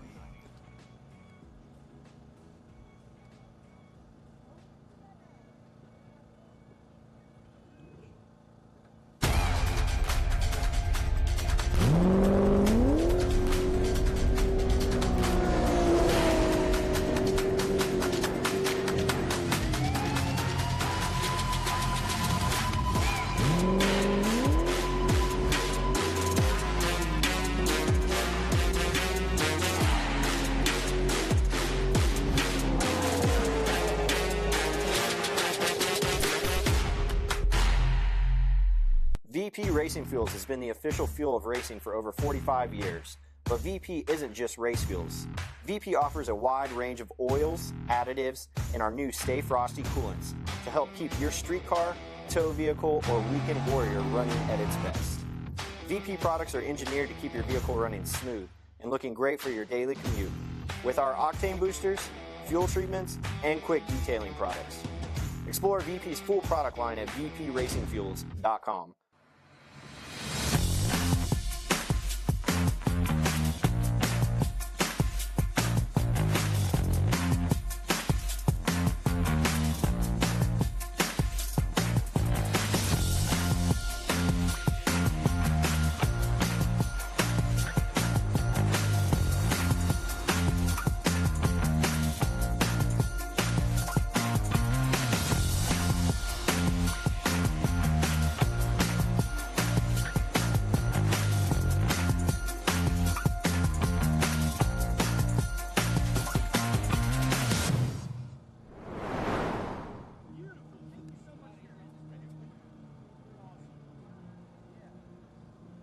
All right, race fans, to wrap things up here, appreciate you joining me here for day one. We're going to thank our last few sponsors here, and we're going to wrap things up.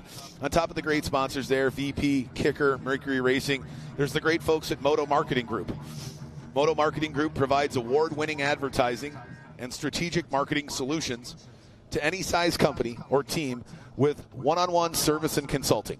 Moto Marketing Group excels in racing and sports marketing, advertising, and design, and they have the track record to prove it. From boats to cars, motorcycles, if it has an engine, they can make it scream. Excel Sports, official apparel provider of the Formula One Powerboat Championship Series. Axel Sports, your passion drives us to excel. Racing Communications, they're radios for racing. JH Performance Boats, custom handcrafted shallow water bay boats built with the highest quality materials.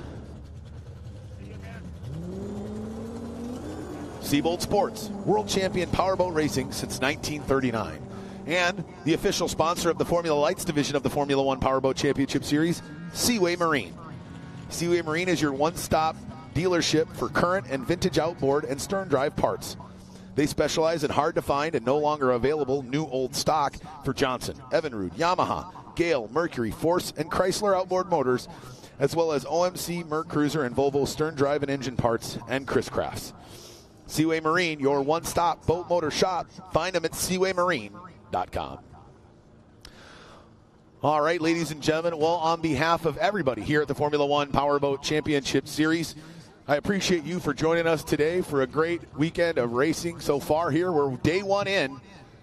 Tomorrow we're going to be back with more phenomenal top-notch Formula One, Formula Light, and Tri-Hull racing here on the shores of Grand Lake. It's the inaugural Boats, Beats, and BBQs. God bless, be safe, and we'll see you tomorrow starting at 9 a.m. Central here in the U.S. as we get ready for day two to rock and roll this Labor Day weekend. Get down here. We got Brett Michaels headlining the rock portion of Boats, Beats, and BBQ. I'm Thomas Yarbrough, the Noise of the North. We'll see you tomorrow.